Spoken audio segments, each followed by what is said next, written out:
तो ऐसी एक ट्रेनिंग सेशन के लिए अभी मैं इस मंच पे आमंत्रित करना चाहता हूँ हमारे एकदम ही डैशिंग और एकदम ही क्या उसको बोलते हैं successful leader mister Subodh Yadav sir को मैं बुलाना चाहता हूँ जो अभी का ट्रेनिंग सेशन देंगे।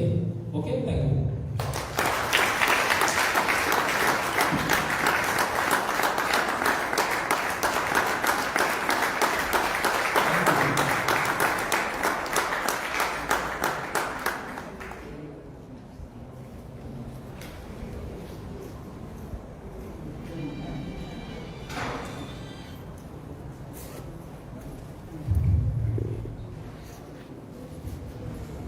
Thank you very much. Amit sir ने मेरा नाम आप सभी को बताया। मैं भी मेरे इंट्रोडक्शन करूँ तो मेरा नाम सुबोध यादव है और रहने के लिए मैं थाने में हूँ। जिस तरीके से आप आज यहाँ पे शायद नए जुड़ के आए हैं उसी तरीके से मैं लगभग 9 महीने पहले मैंने इस बिजनेस की शुरुआत की थी। मेरी जो करियर की शुरुआत है वही एक्चुअली नेटवर्क मार्केटिंग से हुई थी। जब मैं 18 साल मेरा कंप्लीट हुआ था तो 18 साल के बाद मैंने कोई भी फर्स्ट जॉब नहीं किया था। मेरे सामने नेटवर्क मार्केटिंग की ही अपॉर्चुनिटी आई थी और मैंने उसे एक्सेप्ट किया, प्लान देखा, अच्छा लगा और मैंने शुरू किया। लेकिन उस वक्त मैं सक्सेसफुल नहीं हो पाया था, शायद मेरी उम्र कम थी तो मैं लोगों को इसके बारे में नहीं समझा पाया था। तो मैं 6 महीने काम किया, कुछ हासिल नहीं कर पाया, फेल हो चुका था। तो मैंने वो इंडस्ट्री छोड़ दी और फिर जॉब पे जाना शुरू किया। उसके बाद लगभग 4 से 5 बार मेरे जिंदगी में यही अपॉर्चुनिटी बार बार आती रही। मैं बार बार ज्वाइन करता रहा, काम करता रहा, लेकिन जो हमें सक्सेस चाहिए वो सक्सेस मुझे नहीं मिल रही थी। लेकिन मुझे एक बात समझ में आई थी कि ये नेटवर्क इंडस्ट्री जो है इसकी ताकत जो है वो बहुत ज्यादा है। शायद मैं वो ठीक तरीके से समझ नहीं पा रहा हूँ, मैं ठीक तरीके से कर नहीं पा रहा हूँ, मुझ में कुछ ना कुछ कमी है। ये एहसास मुझे जरूर हो रहा था जब ये 17 अगस्त के दिन मेरे जो ग्रेट अपलाइन है जिन्होंने इसके बारे में मुझे बताया, मिस्टर सुरेश घाटे सर, तो प्रोडक्ट देखा, प्लान देखा, पहले का थोड़ा बहुत अनुभव था तो अच्छा लगा सब कुछ। और प्लान की जो ताकत थी वो मुझे तुरंत उसी दिन पहले ही पता चल गई थी कि इसमें बहुत अच्छी ताकत है। और अगर हमने इतने साल जो मेहनत किए हैं, अगर उसमें से 10% भी मेहनत अगर इस बिजनेस में हम लोग करते तो लाइफ बहुत अच्छी चेंज हो सकती है। हमने जो भी सपने हम नेटवर्क मार्केटिंग में देखते, प्लान में अक्सर हम लाखों रुपए की अमाउंट देखते हैं लेकिन वो एक्चुअली में आता नहीं है। वो जो सपने हैं वो सपने ही बन के रहते हैं। तो यहाँ पे मुझे ऐसा लगा कि जरूर हमारे सपने पूरे हो सकते हैं और मैंने शुरू किया। 19 अगस्त के दिन मेरा लॉगिन हुआ और मैंने काम करना शुरू किया, लोगों को बताना शुरू किया।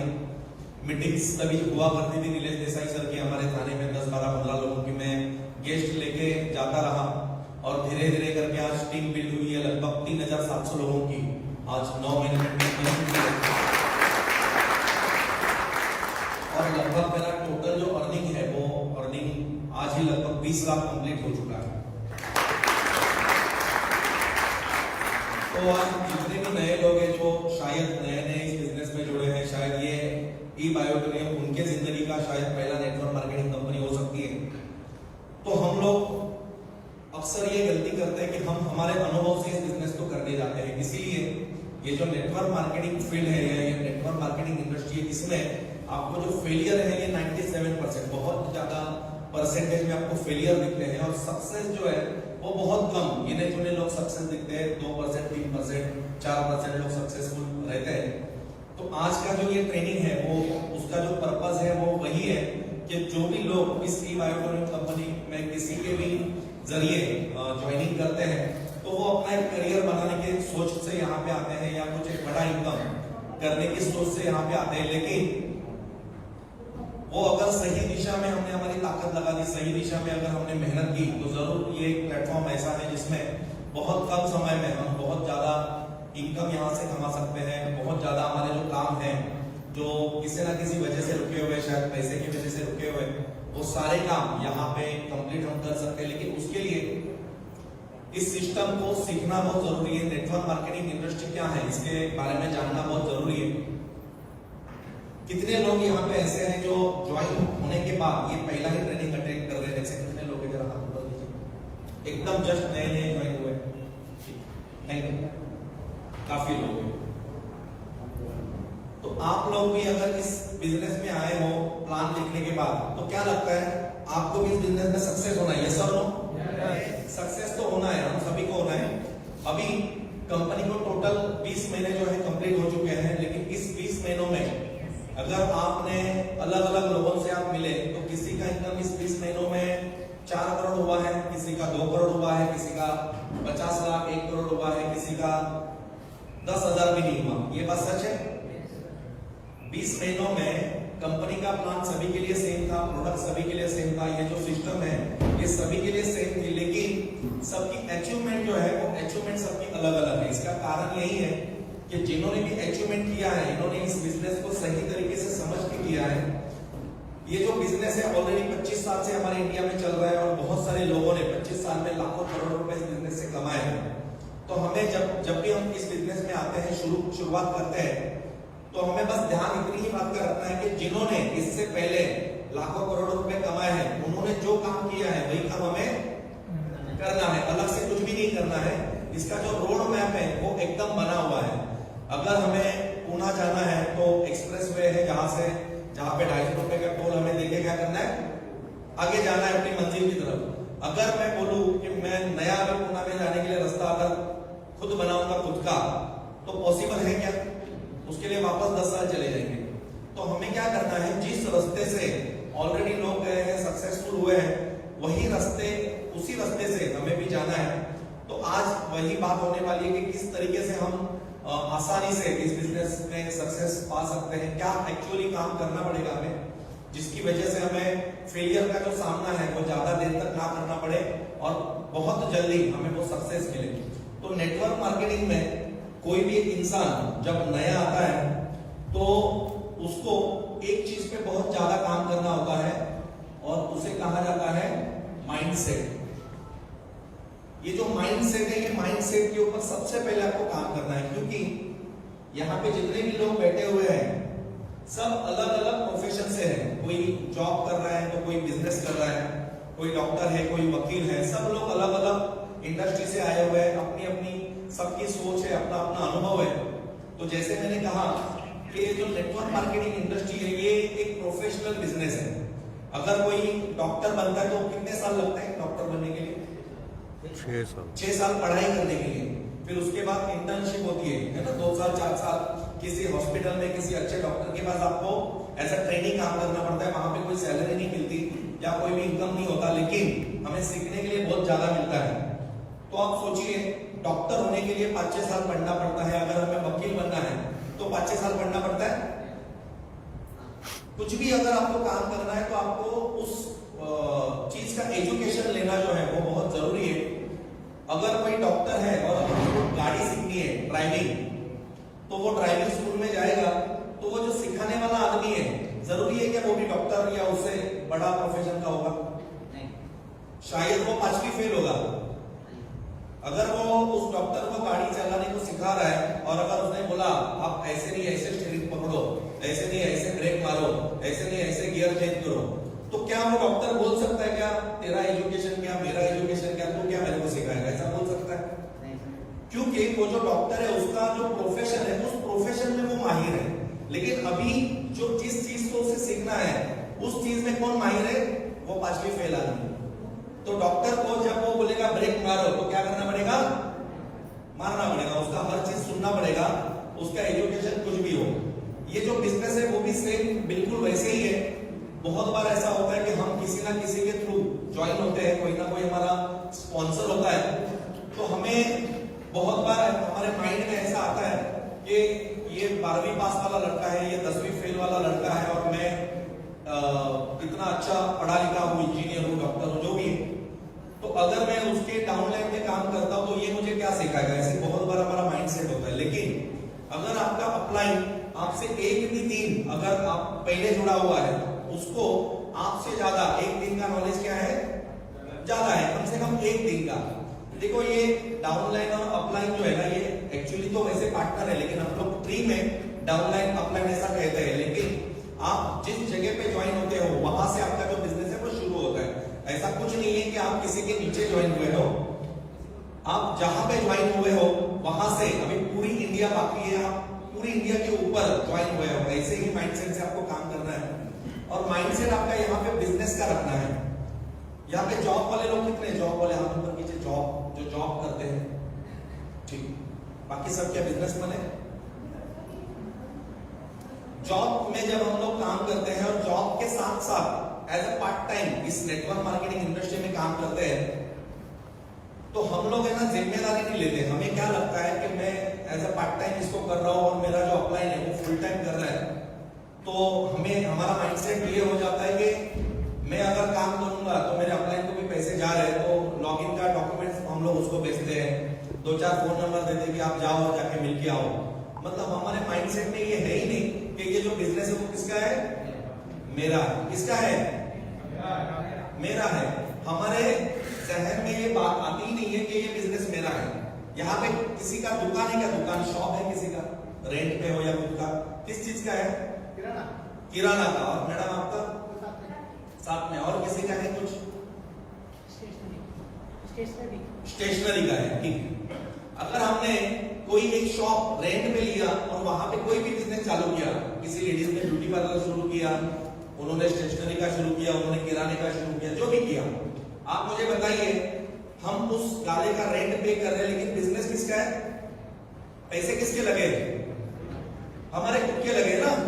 अगर बारिश आ गई बहुत ज्यादा और पानी भरने लग गया अंदर शॉप के अंदर, तो हम लोग क्या करेंगे, उस ओनर को कॉल करेंगे कि आओ आपके गाले में पानी जा रहा है, क्या करेंगे हम, वहां पे हम किसी का इंतजार करते हैं क्या, क्योंकि वो बिजनेस किसका है। वैसे ही ये भी बिजनेस किसका है, जब हम हमारा बिजनेस, मेरा बिजनेस समझेंगे, उसके बाद ही आपका इस बिजनेस में ग्रोथ होना शुरू होगा। जब तक आप समझेंगे कि इसमें सिर्फ मैं ज्वाइन हुआ हूं, मुझे 2 लोगों को ज्वाइन करना है, काम खत्म, ऐसा नहीं है। अगर इतना ये नेटवर्क मार्केटिंग इजी होता तो सागर सर हमेशा कहते कि सारी लोकल ट्रेन खाली जाती है। इतना भी इजी नहीं है, लेकिन इतना हार्ड भी नहीं है। अगर कोई भी चीज अगर हम सीखे तो वो बहुत आसान है, और बिना सीखे आप साइकिल भी नहीं चला सकते, सही बात है। बिना सीखे साइकिल चला सकते हैं क्या, लेकिन अगर सीखेंगे तो हवाई जहाज भी उड़ा सकते हैं। हमें लगता है यहाँ पे बैठे बैठे कि कितना मुश्किल काम है, लेकिन जो चला रहा है वो तो कोई इंसान ही है, वो कोई आसमान से तो आए हुए नहीं है ना। मतलब उन्होंने उस चीज को सीखा है। वैसे ही अगर हमने इस नेटवर्क मार्केटिंग को सीखा, हमें ना थोड़ा सा हमारा माइंडसेट जो है वो चेंज करना है। जब तक हम हमारा माइंडसेट नहीं बदलेंगे तब तक कुछ नहीं बदलेगा। माइंडसेट का मैं नॉर्मल एग्जांपल आपको देता हूँ। हम, मेरी उम्र जो भी है, अगर मेरी आज 40 साल उम्र है, 50 साल उम्र है, 30 साल उम्र है, तो इन 30, 40, 50 सालों में जिस नजर से मैंने इस जिंदगी को देखा है, जिस नजर से मैंने लोगों को देखा है, वो मेरा एक माइंडसेट बन जाता है। अगर 4 लोगों को मैंने पैसे उधार दिए, किसी को 2000, किसी को 5000, किसी को 10,000, किसी को 50,000, और चारों लोगों ने अगर मुझे पैसे रिटर्न नहीं दिए, तो मेरा माइंडसेट क्या बन जाता है, दिए हुए पैसे कभी वापस नहीं आते। लेकिन ये सच है क्या, ये सच नहीं है, क्योंकि किसी और का अलग एक्सपीरियंस है, उसने लाखों रुपए दिए हैं और लाखों रुपए उसको रिटर्न भी मिले। तो आपने जो सोचा है, जो आपके साथ हुआ, ये आपका माइंडसेट है, ये दुनिया का सच नहीं है। उसी तरीके से इस नेटवर्क मार्केटिंग कंपनी में अगर लाखों लोग कामयाब हो रहे हैं या लाखों लोग फेलियर हो रहे हैं, आप किन लोगों को देख रहे हो, उसके ऊपर आपका जो माइंडसेट बनेगा वो बनेगा। अगर आपने फेलियर को देखा, यहाँ पे ऐसा कोई है जिसकी शादी नहीं हुई है, हाथ ऊपर की, शादी नहीं हुई है, आपकी नहीं हुई है और आपकी भी नहीं हुई है, ठीक। इनका हम लोग एक एग्जांपल लेते हैं। देखो माइंडसेट बनता कैसे है और हमें करना क्या है, ये अगर आप समझ गए ना, बहुत आसान है ये बिजनेस। सर की शादी नहीं हुई है, आपके बाजू में 3 लोग रहते हैं, 3 अलग अलग घर है, जो आपके एकदम बाजू में जो घर है, उनका रोज झगड़े की आवाज आपको सुनाई देती है। मियां बीवी की रोज की झगड़ा होता है, रोज का झगड़ा होता है, बर्तन फेंकने की आवाज आती है, गाली गलौज की आवाज आती है, रोज आपका ये एक्सपीरियंस है इतने दिनों का। उसके बाजू में एक घर है, उसको उसकी बीवी छोड़ के चली गई है मायके, ठीक है, डिवोर्स हुआ।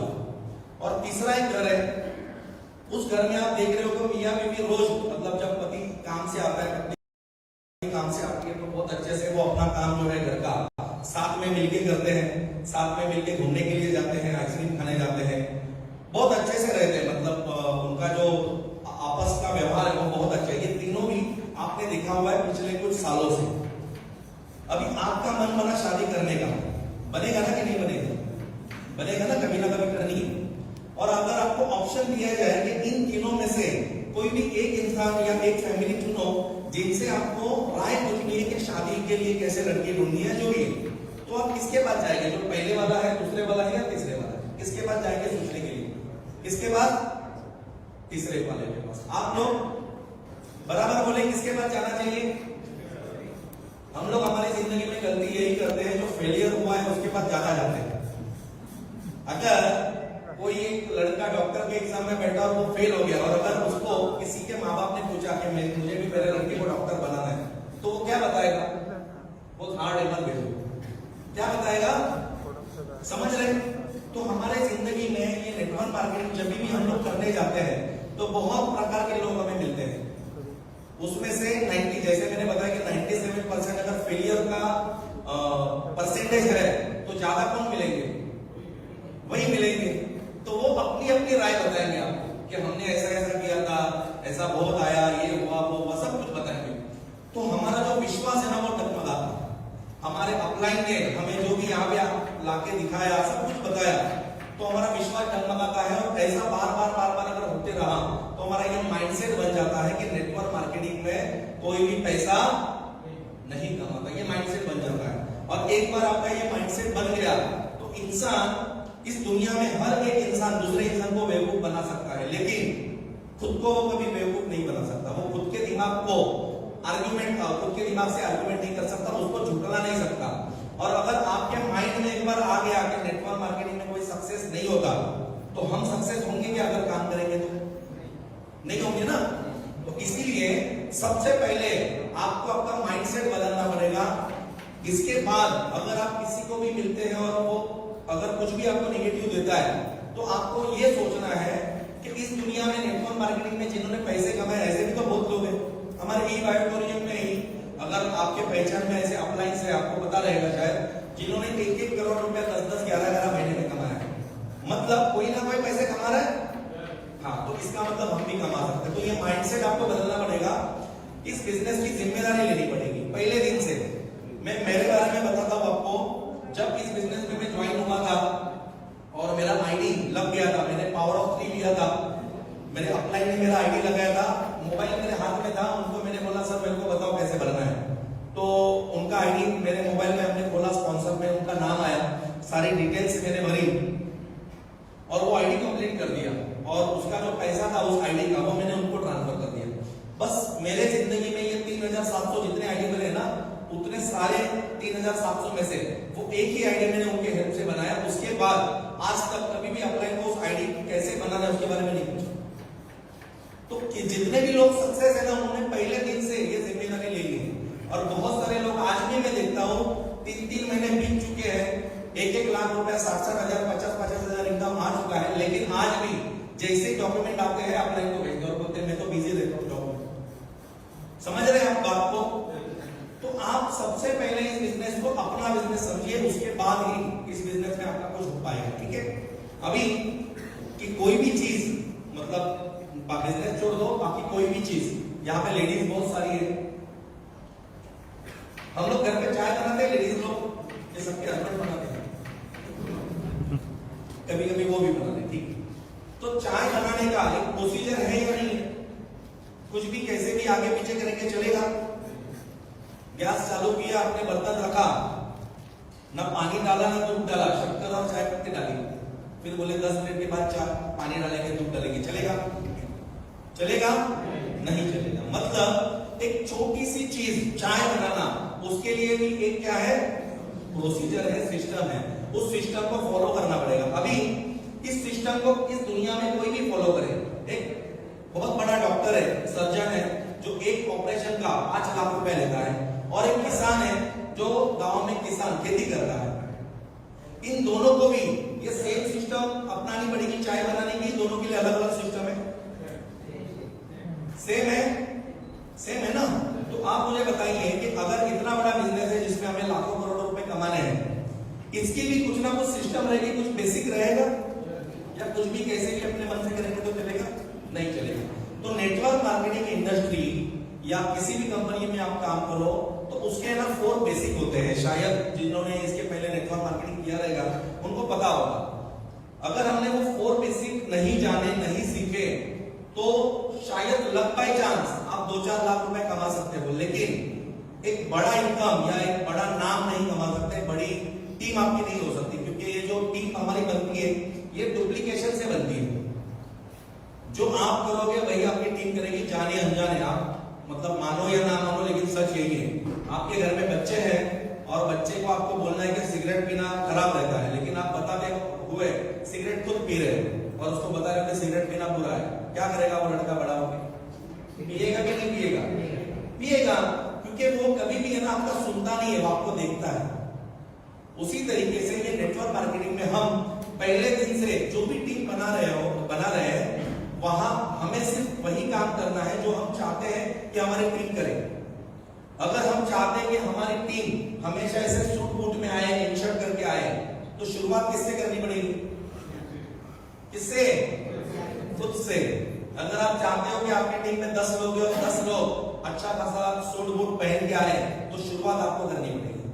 आप अगर बोलेंगे और खुद मतलब ऐसे ही आ रहे हो कैजुअली, तो वो कितना भी आप बोलो नहीं सुनेंगे। तो ये बिजनेस जो है ना डुप्लीकेशन का है। ये जो 4 बेसिक्स में अभी आपको बता रहा हूं, ये मैंने कुछ किया हुआ नहीं है, इतना होशियार मैं नहीं हूं। मैं सिर्फ है ना कॉपी करने में होशियार हूं। तो हमने किसी का कॉपी किया है। इस भारत देश में ऐसे बहुत सारे नेटवर्कर हैं जिन्होंने करोड़ों रुपए कमाए हैं। उन्होंने इसको सर्च किया है, इस बेसिक को, और इसको लागू किया है। तो आज जितनी भी कंपनियां हैं, जितने भी सारे लोग हैं, इसी 4 बेसिक को सीख के, इसी 4 बेसिक्स पे काम करके अपनी अपनी कंपनी में या अपने अपनी लाइफ में सक्सेस पाए हैं। तो आपको भी ये 4 बेसिक समझना भी है, इसका प्रैक्टिस भी करना है। देखो आज मैं यहाँ पे जो भी बोलूंगा या जो भी बताऊंगा, ये आपको आज से ही आएगा, ऐसा कोई गारंटी है क्या? नहीं है, लेकिन शुरुआत करना जरूरी है। अगर आप इस 4 बेसिक्स को फॉलो करके काम करोगे तो आपके सक्सेसफुल होने के परसेंटेज जो है ना वो बढ़ जाएंगे। सक्सेसफुल होने के परसेंटेज बढ़ जाएंगे। ठीक है, तो ये एक एक करके मैं आपको बता रहा हूं अच्छी तरीके से। इसको क्या बोला जाता है? 4 बेसिक्स। पीछे दिख रहा है क्या? दिख रहा है ना पीछे? इसमें से सबसे पहला जो 4 बेसिक्स का बेसिक है वो है मेक लिस्ट या लिस्टिंग कहा जाता है, मेक लिस्ट कहा जाता है। देखो हम हमारे लाइफ में, बिजनेस का छोड़ दीजिए, लाइफ के बारे में हम लोग बात करेंगे। अगर हमारे घर पे कोई भी सत्यनारायण की पूजा है, बर्थडे पार्टी है, शादी है, कुछ भी है, हम डायरेक्ट, याद कीजिए, हम लोग डायरेक्ट लोगों को कॉल करना शुरू करते हैं कि पहले एक लिस्ट बनाते हैं। सच सच बताइए, बिना लिस्ट बनाए आज मुझे आप कोई भी ऐसा फंक्शन बताइए कि हमने लिस्ट बनाई नहीं और 200 लोग आ गए, ऐसा कभी हो सकता है? कभी नहीं हो सकता। तो आप सोचो कि इतना बड़ा बिजनेस है, इस बिजनेस में हमें लाखों करोड़ों रुपए कमाने हैं, इस सोच से हम इस बिजनेस में आए हैं, और ये बिजनेस जो है वो लोगों का बिजनेस है। नेटवर्क मार्केटिंग इंडस्ट्री में ज्यादा करके आज इतनी सारी भीड़ लोग आए हैं, लेकिन अगर ये भीड़ बोलो या पूरी दुनिया की भीड़ बोलो, अगर परसेंटेज वाइज देखा जाएगा तो ज्यादातर आपको कम पढ़े लिखे लोग ज्यादा मिलेंगे आपको। जैसे मैं 12वीं पास हूं, कम पढ़े लिखे लोग ज्यादा मिलेंगे, या तो फिर जिनके माँ बाप बहुत अमीर नहीं है वैसे लोग ज्यादा मिलेंगे। इसका कारण यह है, बहुत बार ऐसा लगता है, क्योंकि मैं भी जब 12वीं के बाद घर की परिस्थिति अच्छी नहीं थी तो हमें तुरंत जॉब शुरू करना पड़ा। पढ़ाने के लिए घर वालों के पास कुछ इतना था नहीं अच्छे से, तो मेरे भाई ने भी 11वीं से कॉलेज छोड़ दिया। मेरा कैसे कैसे उसके सैलरी की वजह से मेरा 12वीं तक एजुकेशन हुआ, उसके बाद मुझे भी छोड़ना पड़ा। तो बहुत बार ऐसा होता है कि हम रिलेटिव्स में जाते हैं तो लोग हमारे माँ बाप को टोकते हैं या हमको भी टोकते हैं कि अगर तभी हम आपको बोल रहे थे कि अच्छा अगर पढ़ लिख लेते थे तो शायद अच्छा जॉब मिलता था 40-50 हजार का, और आज आपकी जिंदगी अच्छी होती थी। मेरी शादी लगभग 8-8.5 साल पहले हुई थी, और मैं शादी के टाइम तक भी सेटल नहीं था। तब तक भी मेरा जॉब, ये छोड़ो दूसरा पकड़ो, ये बिजनेस छोड़ो, ये करो, यही चल रहा था। मतलब सेटल नहीं था उम्र के 27-28 साल के बाद भी।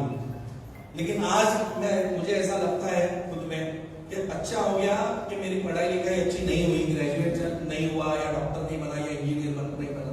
इसका सिर्फ ये पॉजिटिव वे में लो इसका मतलब ये नहीं कि यहाँ पे अगर कोई कर रहा है तो उनको छोड़ना है, पॉजिटिव वे में लीजिए।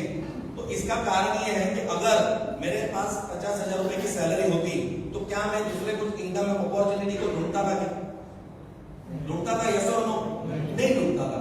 हमारे पास, जिनके पास दूसरा कोई ऑप्शन नहीं होता ना, वही ज्यादातर नेटवर्क मार्केटिंग इंडस्ट्री में आते हैं।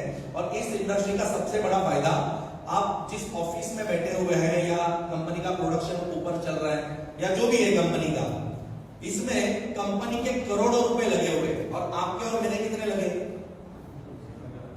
कुछ नहीं लगे। जो आपने 7,400 रुपए दिए ना, उसके भी प्रोडक्ट लेके गए, ये कोई इन्वेस्टमेंट नहीं है आपका, बराबर है?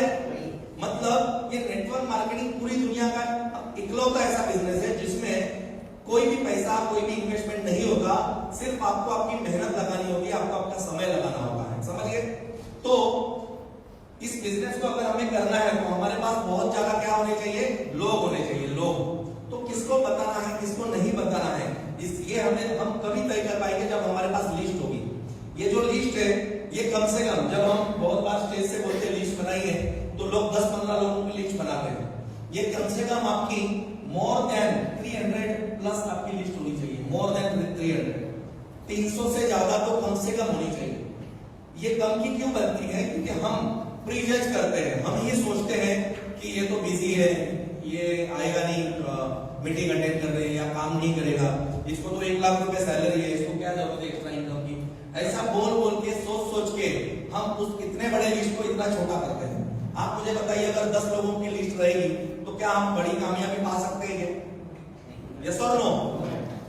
तो हमारे पास लिस्ट बड़ी होनी चाहिए। इस बिजनेस में मैंने कहा कि हमारी इन्वेस्टमेंट कुछ नहीं है, लाखों करोड़ों रुपए किसने लगाए हैं? सागर सर ने लगाया है, एमडी ने लगाया, बराबर है? आपकी और मेरी इन्वेस्टमेंट यही है। अगर इस इन्वेस्टमेंट में आप कंजूसी करेंगे तो आपका बिजनेस भी नहीं बढ़ पाएगा। आपके और मेरे जो इन्वेस्टमेंट है वो कौन है?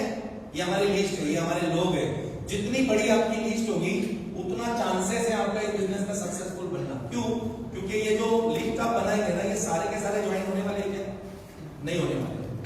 ये जो बिजनेस है ये नंबर गेम पे चलता है। एक बहुत अच्छी किताब है, जब मैं इस इंडस्ट्री में आया था तो मुझे मेरे अपलाइन ने सजेस्ट की थी और वो मैंने बहुत बार पढ़ी थी।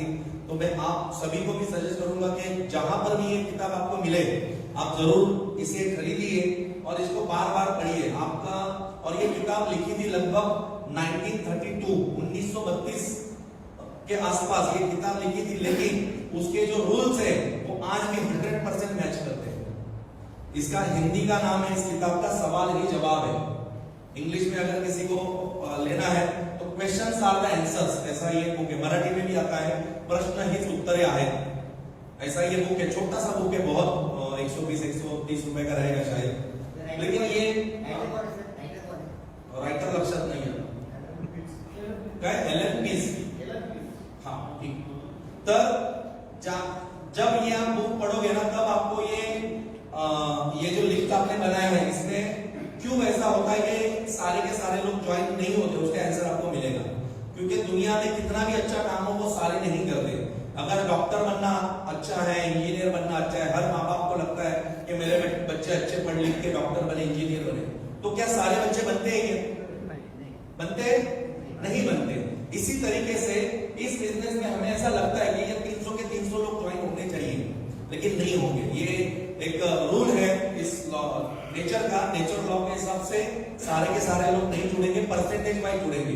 अगर आप 10 लोगों को बताते हो तो 10 लोगों में से 6 लोग 7 लोग आपका सुनेंगे, 4 लोग 5 लोग उसके ऊपर कुछ अमल करेंगे, सोचेंगे, 2-3 लोग उसमें से ज्वाइन होंगे, लेकिन एक आधा आदमी आपके जैसा इस बिजनेस में काम करेगा। तो ये परसेंटेज वाला गेम है। इसीलिए यहाँ पे हमारी जो लिस्ट है ना वो बड़ी चाहिए। अगर ये लिस्ट जितनी छोटी होगी उतना आगे का परसेंटेज आपका कम होगा। अगर मैं चाहता हूं कि 10 लोग मेरी तरह मेरे टीम में तैयार हो जाए और औसत ये कहता है कि 100 में 1 आदमी मेरे जैसा बन पाता है, 100 में से 1 आदमी, तो अगर मुझे 10 चाहिए तो मेरी लिस्ट कितने लोगों की होनी चाहिए? 1000 लोगों की होनी चाहिए बस। तो हमें कौन ज्वाइन होगा और कौन मेरे जैसे काम करेगा, इसके ऊपर कंट्रोल है क्या? कोई कंट्रोल नहीं है, लेकिन हमारे इसके ऊपर कंट्रोल है। अगर हमने इसकी क्वांटिटी जितनी बढ़ाएंगे हम लोग, उतना आपका सक्सेस का रेशो बढ़ेगा। समझ रहे हैं आप? तो ये क्वांटिटी आपको बढ़ानी है। लिस्ट बनाते वक्त 3-4 कॉलम में आपको वो लिस्ट बनानी है। सबसे पहले तो उनका नाम लिखिए, उसके बाजू में उसका मोबाइल नंबर लिखिए, उसके बाजू में डेस्टिनेशन लिखिए, वो कहाँ पे रहते हैं। वो मुंबई में रहते हैं, कल्याण में रहते हैं, गुजरात में रहते हैं, दिल्ली में रहते हैं, यूपी में रहते हैं। आपको ऐसा लगेगा तो अभी मैं तो उससे यूपी में जाने वाला हूं नहीं, तो इस नाम क्यों लिखना है, बाद में लिखेंगे, ऐसा मत कीजिए। ये एक रॉ मटेरियल है आपका, ये आप लिस्ट बनाइए, फिर बाद में हम लोग सोचेंगे कि किसको कभी बताना है, किसको नहीं बताना है, किसको बताना है, वो बात की बात है। सबसे पहले आपको शुरुआत करनी है, लिस्ट बनानी है। 200, 300, 250, 400, 500 जितने भी आप ज्यादा से ज्यादा कांटेक्ट में लिस्ट बना सकते हैं आपके मोबाइल के नंबर से, उतनी ज्यादा से ज्यादा लिस्ट बनाइए। लिस्ट के बाद ये लिस्ट बहुत इंपॉर्टेंट है, बहुत अच्छी तरीके से बनाइए। जिनको भी आप ज्वाइन करेंगे बाद में वो लोग लिस्ट देखेंगे ना आपकी।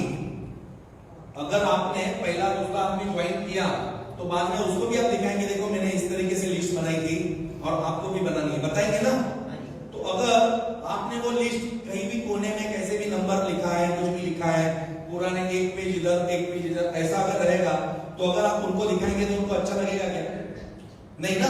इसीलिए ये लिस्ट है ना बहुत अच्छी तरीके से बनाइए। नया बुक खरीद के अच्छी तरीके से बनाइए। जितना अच्छा आप बनाएंगे, प्रेजेंटेबल बनाएंगे, उतना ही बाद में आप किसी को भी दिखाओगे कि देख तेरा नंबर ऐसे ऐसे ये नंबर पे था, मैंने 2-4 लोगों को कॉल किया, फिर बाद में तुमको कॉल किया और ऐसे ऐसे करके तुम यहाँ पे आए, ज्वाइन हो गए, सब हो गए। तो ये दिखाने के लिए बाद में आपको अच्छा लगेगा, इसीलिए आप पहले से ही एक अच्छी तरीके से वो लिस्ट बनाइए। इसके बाद जो सेकंड बेसिक है वो है, अभी ये लिस्ट बनने के बाद उनको क्या करना है, आपको कॉलिंग करना है ना, बिजनेस के बारे में उनको बताना है। बहुत बार हम लोग है ना कॉलिंग के लिए शर्मा जाते हैं, डर जाते हैं, घबरा जाते हैं। और ये जो शर्म है, डर है, घबराना है, ये सिर्फ एक ही कारण की वजह से होता है, और वो कारण ये है कि जिसको मैं कॉल कर रहा हूं, जिसको मैं बुला रहा हूं, वो अगर ज्वाइन नहीं हुआ तो क्या होगा, कैसे होगा, क्या बोलेगा मेरे बारे में, ये सारा डर है। हम लोग है ना बचपन से ही ना ये शब्द से बहुत ज्यादा डरते हैं। लेकिन मैं आपको एक बात बताता हूं कि अगर हमने 10 लोगों को इस प्लान के बारे में बताया, 10 लोगों को बताया, तो वो 10 के 10 लोगों को 10 के 10 लोग हाँ बोलेंगे या ना बोलेंगे, चांस कितना परसेंटेज है? 50-50। शायद 50% हाँ बोलेंगे और शायद 50% ना बोलेंगे। 50% हर एक आदमी है ना। लेकिन अगर उन 10 लोगों को सिर्फ लिस्ट है लेकिन मैंने बताया नहीं है, तो 100% क्या है? हाँ का कोई चांस है क्या? कोई चांस नहीं है। और हम लोग ये जो बिजनेस कर रहे हैं, उस बिजनेस को अगर आपने आप तक ही अगर सीमित रखा तो इस बिजनेस को आप बढ़ा नहीं सकते। और सबसे ज्यादा दुख तभी होता है कि किसी आदमी का, किसी इंसान का लिस्ट में आपके नाम होता है, आप 2 दिन, 4 दिन, 8 दिन के बाद सोचते हैं कि चलो कॉल करेंगे, कभी तो सामने सामने मिलेंगे, आपके मन में डर है, घबराहट है, जो भी है, और अचानक वो आदमी आपको किसी सेमिनार में मिलता है ज्वाइन होने के बाद।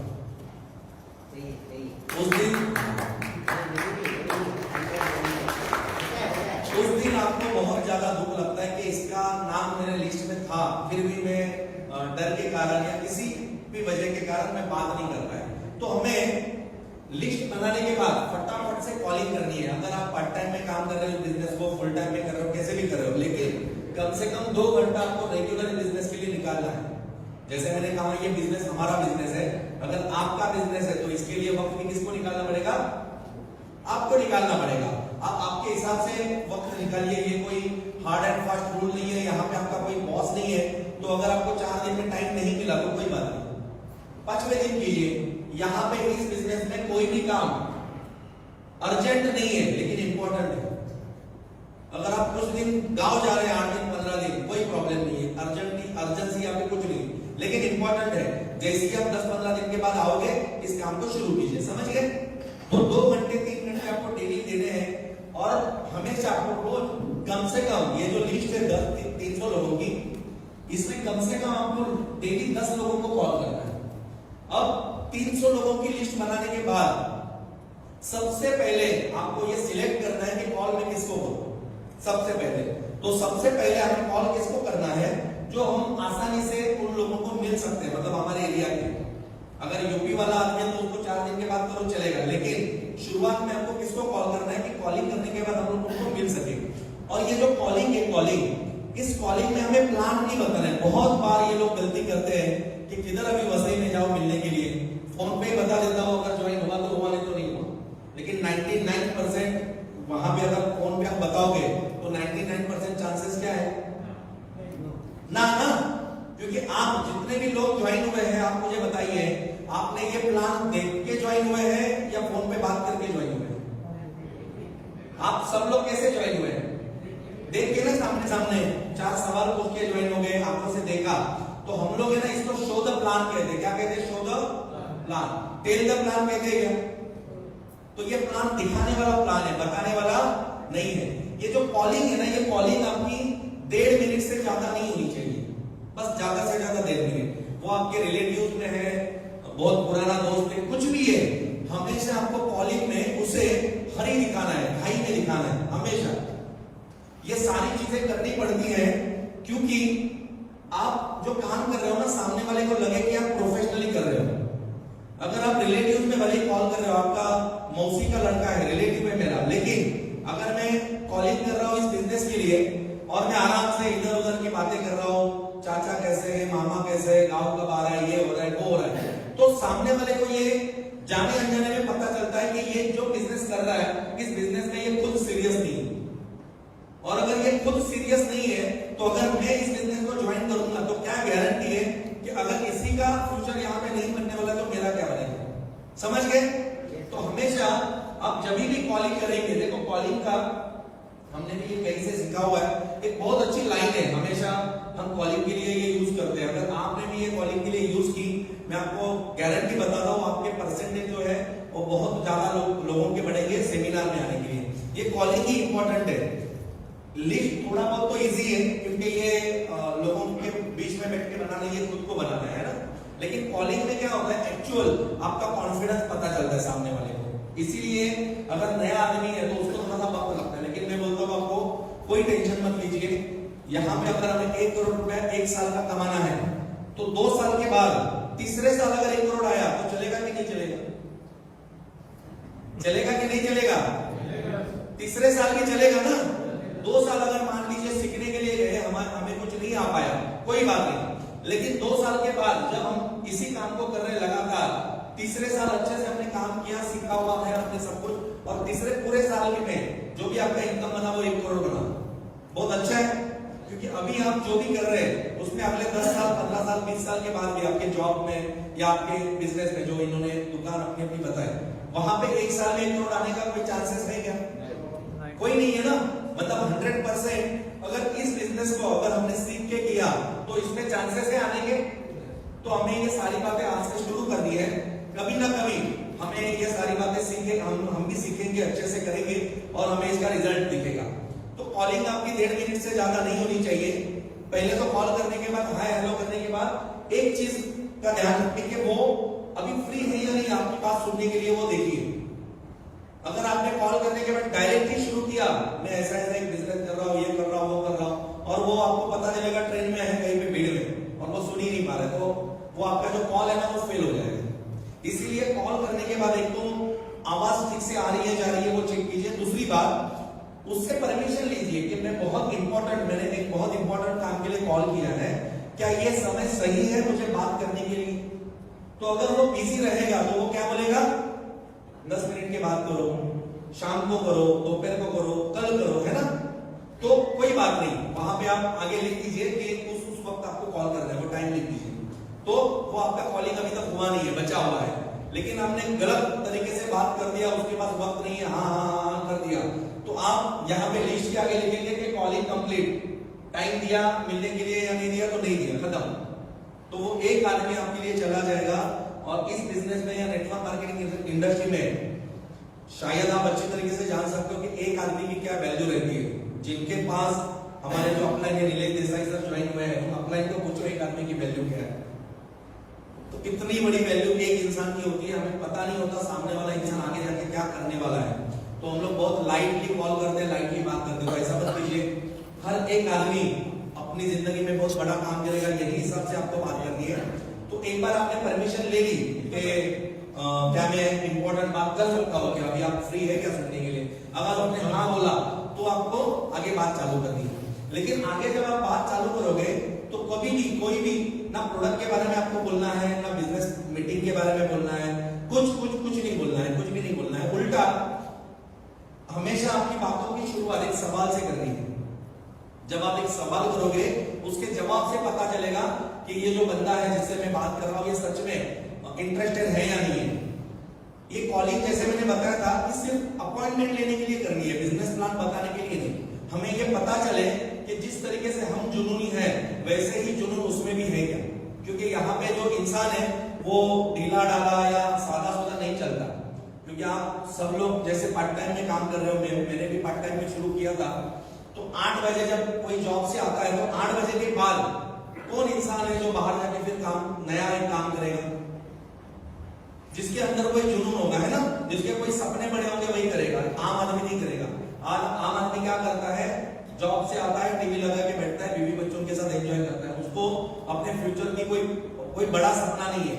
और इस लिस्ट में हमेशा पहले उन लोगों को चुनो जिनका इनकम कम से कम 50,000 से ज्यादा है मंथली। हम लोग यहाँ पर भी गलती करते हैं कि हमेशा जो घर पे आदमी बैठा हुआ है उसको पहला प्लान देने जाते हैं। अभी वो घर पे बैठा हुआ आदमी क्या सच में इतना मेहनती रहेगा क्या? तो घर पे क्यों बैठा हुआ रहेगा, समझ रहे?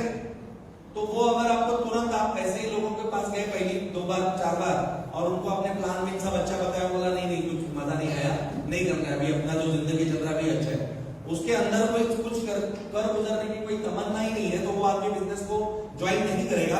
तो आपको ऐसा लगता है कि यहाँ पर मेरी या इस बिजनेस की कुछ गलती है, लेकिन ऐसा कुछ नहीं है। हमने जिस आदमी को चुना है ना वहां पे गलती हुई है। तो हमेशा सबसे पहले अगर पहले 2-4 प्लान में कर रहे हैं तो हमेशा ये कोशिश कीजिए 50,000 से ज्यादा जिसकी सैलरी है, 1 लाख रुपए है तो और अच्छा है, उसको पहले बताओ। क्योंकि जिसको 1 लाख रुपए सैलरी है, जिसके पास एक 4 व्हीलर है, जिसके पास एक खुद का 2 BHK है, वही एम्बिशियस है। उसी को वक्त की कीमत की पता है। जो आदमी सुबह जाता है बेचारा शाम को आता है, अगर उनको आपने यहाँ पे टाइम फ्रीडम के बारे में बताया तो वो ज्यादा इंटरेस्टेड है, क्योंकि उसके पास वक्त नहीं है अपने बीवी बच्चों को देने के लिए। पैसा बहुत ज्यादा है लेकिन वक्त नहीं है, समझ रहे? तो वो हमारा एक्चुअली सही क्लाइंट है जहां पे हम इसके बारे में बता सकते हैं। तो आपको शुरुआती दौर में अच्छे लोग चुनने हैं, क्योंकि शुरुआती दौर में आपका काम करने का जो मोटिवेशन है ना वो बहुत हाई रहता है। जैसे जैसे आदमी ना 2 बार 4 बार लोग ऐसे मिलते हैं, वैसे वैसे मोटिवेशन आपका कम हो जाता है। और जब आपका वो मोटिवेशन 10% लेवल पे आता है तो एक बहुत अच्छा आदमी भी अगर आपको मिला तो आप ही मोटिवेटेड नहीं है उसको ये बताने के लिए, आपका बताने का तरीका पूरा बदल जाता है। ऐसा मैं कर रहा हूं, आप भी करोगे क्या? नहीं, वैसे करने की जरूरत नहीं है, मैं भी छोड़ने के बारे में सोच रहा हूं, ऐसा आप बोले। मतलब जब एक्चुअली आपको अच्छा आदमी मिला तब आपका मोटिवेशन 0 था। यही आदमी अगर पहली बार आपको शायद मिलता तो तुरंत वो आदमी भी ज्वाइन होता और आपका मोटिवेशन जो है वो 20 टाइम्स बढ़ता था। समझ गए आप? इसीलिए शुरुआत में जब आप लोगों को चुनेंगे कि किसको पहले बताना है, वहां पे ये सारी बातें आपको ध्यान रखनी है। अभी हम लोग कॉलिंग पे आते हैं कि कॉलिंग में जैसे मैंने आपको बताया एक सवाल पूछना है, वो सवाल सबके लिए सेम है। अगर आपका सामने वाला जो दोस्त है वो जॉब करता है उसके लिए भी सेम है, अगर कोई बड़ा बिजनेसमैन है उसके लिए भी सेम है, अगर कोई हाउसवाइफ है उसके लिए भी सेम है, सबके लिए सेम है, कोई कॉलेज स्टूडेंट है उसके लिए भी सेम है, सबके लिए सेम है। तो आपको वो सवाल ये पूछना है कि आपके काम को बिना डिस्टर्ब किए महीने के 25 से 50,000 कमाने की इच्छा रखते हो क्या? ये सवाल थोड़ा सा याद करो, 2 बार 4 बार आप प्रैक्टिस करो, लेकिन मैं आपको बोलता हूं इसी सवाल के साथ शुरू करो, क्योंकि हमें उस इंसान को बाद में जब मिलने जाना है ना ये प्लान बताने के लिए, तो प्लान बताने के बाद उसका जो रिएक्शन है ना वो पहले ही आपको कॉलिंग में पता चलेगा। और अगर आपको वो बोलेगा ऐसा नहीं यार अभी 10,000 20,000 सैलरी है, उसी में मैं खुश हूँ, कुछ एक्स्ट्रा पैसा नहीं कमाना है, thank you very much, call cut कर दो, उसका नाम कट कर दो, वो कोई काम का नहीं है। मतलब आपने क्या किया, उसके अंदर बुखार है या नहीं, उसके अंदर कुछ आग है या नहीं, फोन में कॉलिंग में क्या किया आपने, वो थर्मामीटर डाल के चेक किया कि कुछ आग बची हुई है कि सब खत्म हो गया। अगर कुछ भी आग बची हुई है, थर्मामीटर थोड़ा सा पारा हिल गया, तब हमें पता चलेगा चलो आगे इससे बात करने की जरूरत है। और अगर कुछ भी एकदम ठंडा हो गया वो अपनी जिंदगी में, अब उसके कोई एम्बिशन नहीं है, सब खत्म हो चुके हैं, अब जितना मतलब उसने कमाना था सब कुछ कर लिया, अब उसको आगे कुछ अपने सपने नहीं है, तो ऐसे आदमी को शुरुआत में बताना भी नहीं है। तो कॉलिंग हमें सिर्फ इतना इस काम के लिए करना है कि उसमें कितना जुनून, कितना जोश है इस बिजनेस को करने के लिए, वो चेक करने के लिए। समझ गए आप? तो आपको यह सवाल पूछना है कि आप जो अभी काम कर रहे हो उस काम को बिना डिस्टर्ब किए महीने का 25 से 50 हजार अगर आपको आएगा तो कैसे लगेगा? अगर 20-25 हजार कमाने वाला आदमी है तो उसको 10-15 हजार बोलो। अगर 50 हजार कमाने वाला आदमी है तो उसको 25 से 50 हजार बोलो। अगर 2 लाख रुपए कमाने वाला आदमी है तो उसको 5 लाख रुपए बोलो। ठीक है? इतना थोड़ा आप आपके कॉमन सेंस के हिसाब से चेंज कीजिए, क्योंकि आपके जिनको आपने कॉल किया है मुझे भी पता नहीं होगा कि वो क्या काम कर रहे हैं, तो आपको थोड़ा सा ये चेंज करना पड़ेगा। अभी 99% लोगों का जवाब क्या आएगा? मैंने अगर आपको पूछा कि आप अभी जो काम कर रहे हो उसे बिना डिस्टर्ब किए महीने का 50 हजार कमाना है क्या? तो आपका जवाब क्या आएगा? हाँ आएगा ना? हम सब हाँ वाले हैं तभी तो यहाँ पे बैठे हैं। अगर ना वाले रहते तो घर पे आराम करते हुए रहते। समझ गए?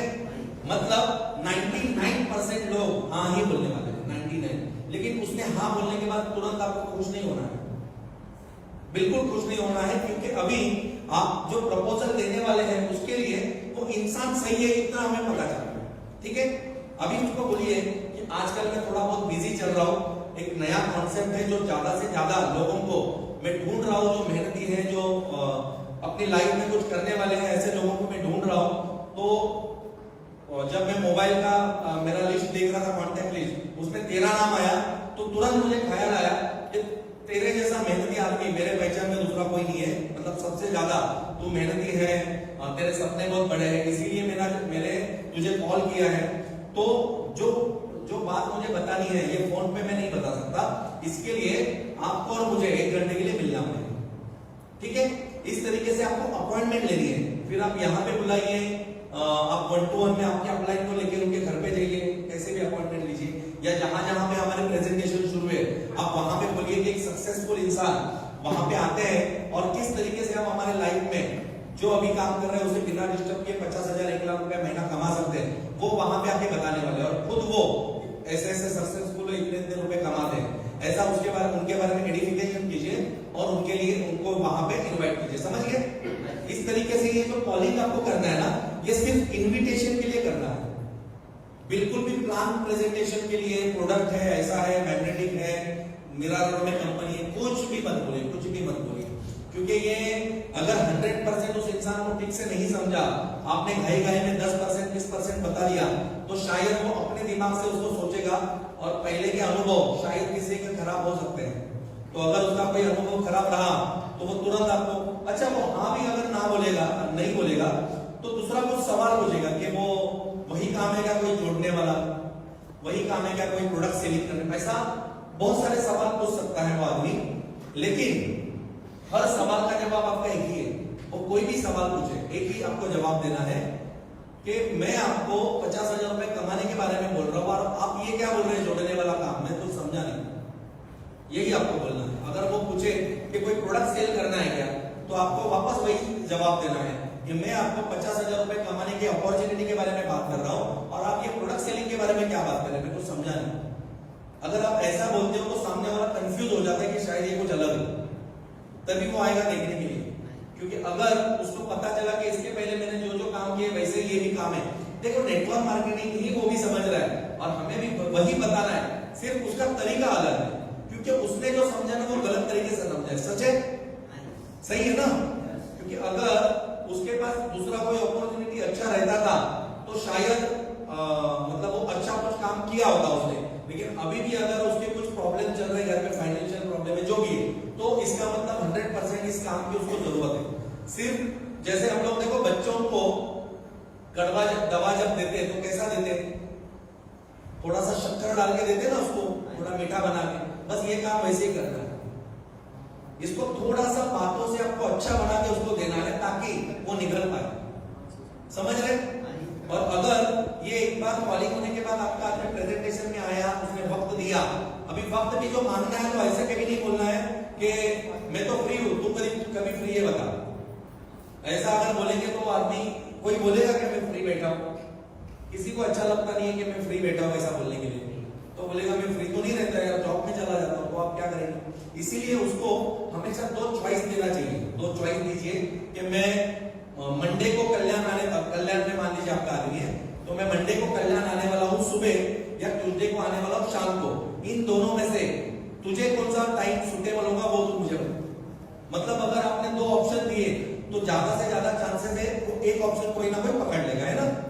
लेकिन अगर आपने पूछा कि आप फ्री हो क्या, वो बोल दिया नहीं, अब नहीं बोलने के बाद आपके पास दूसरा कुछ बात करने के लिए बचा है नहीं बचा है। इसीलिए हमेशा उन्हें ऑप्शन देने का, दो ऑप्शन, तो दोनों में से 99% लोग एक ऑप्शन पकड़ लेते हैं, तो वो दोनों में से कोई भी एक आपको टाइम दे देगा, उस टाइम पे आपको बराबर से जाना है और अपने अपलाइन को लेके जाइए या प्रेजेंटेशन में उनको बुलाइए या फैक्ट्री में बुलाइए, जैसे भी सुटेबल हो। लेकिन फिर मिलने के बाद उन्हें प्रोडक्ट के बारे में बताइए, प्लान के बारे में बताइए, अच्छे तरीके से बताइए। और ये सब बताने के बाद फिर तीसरा, ये जो तीसरा मैंने बताया, ये तीसरे में तो हमें कुछ करना नहीं है, वो आप नए हो तो आपका अपलाइन करेगा या यहाँ पे जो प्रेजेंटेशन वाला है वो करेगा। इसे कहा जाता है शो द प्लान। ये इसमें ज्यादातर हमारा कुछ काम नहीं है, ये हमारा अपलाइन करने वाला है, ठीक है। लेकिन जो फोर्थ वाला बेसिक है वो हमें करना है, वो है क्लोजिंग। ये क्लोजिंग ज्यादातर आप ही के ऊपर डिपेंड है, आपके अपलाइन के ऊपर डिपेंड नहीं है। प्रेजेंटेशन वाला आदमी था, उसने प्रेजेंटेशन दिया, सब कुछ हो गया, लेकिन अभी आपका जो आदमी आया है उसका रिलेशन किसके साथ है, आपके साथ है ना। तो क्लोजिंग आप ही को करनी है, क्योंकि आप उसको जानते हो, पहचानते हो, आपका पुराना कुछ ना कुछ पहचान है, कुछ रिलेशन है, इसीलिए क्लोजिंग आप ही को करनी है। वो जो आपका अपलाइन है या यहाँ पे प्रेजेंटेशन देने वाला लीडर, वो कभी क्लोजिंग नहीं करेगा, नहीं कर सकता, मतलब उसने, क्योंकि रिलेशन नहीं है ना बीच में। तो आपको ये सब होने के बाद उसको नीलेश सर हमेशा ये बताते हैं, तो यही 3 सवाल उन्हें आपको पूछने हैं क्लोजिंग के लिए, कि यहाँ पे आपको एक सिंगल और एक डबल बताया गया, तो आप कौन सा प्रेफर करोगे, सिंगल या डबल। तो दोनों में से कोई ना कोई एक जवाब देगा। अगर उसने सिंगल बोला तो भी अपना काम खत्म हो गया, अगर उसने डबल बोला तो भी हमारा काम वापस खत्म हो गया, उसको वापस ऑप्शन नहीं बताने का। बहुत सारे लोग ये गलती करते हैं कि प्रेजेंटेशन होने के बाद ये सवाल सामने वाले को पूछते हैं कि आपको प्रेजेंटेशन कैसे लगा, पूछते हैं हम लोग सवाल, तो ये सवाल भी गलत है। अगर गलती से उसने बोल दिया बिल्कुल अच्छा नहीं लगा तो क्या करेंगे, बोल सकते हैं ना आदमी। तो आपको सवाल क्या, देखो कुछ चीजें हैं वही आपको बदलनी है। सवाल क्या पूछना है, आज के प्रेजेंटेशन में सबसे अच्छा क्या लगा, क्या सवाल पूछना है, आज के प्रेजेंटेशन में सबसे अच्छा क्या लगा। अभी जैसे ही आपने ये सवाल पूछा, अब इसका दिमाग कहां पे दौड़ेगा पता है, पूरे 1 घंटे में सबसे अच्छा क्या है, बाकी सब कुछ बुरा था कोई बात नहीं, एक अच्छी चीज अगर उसने बता दी बस बात खत्म।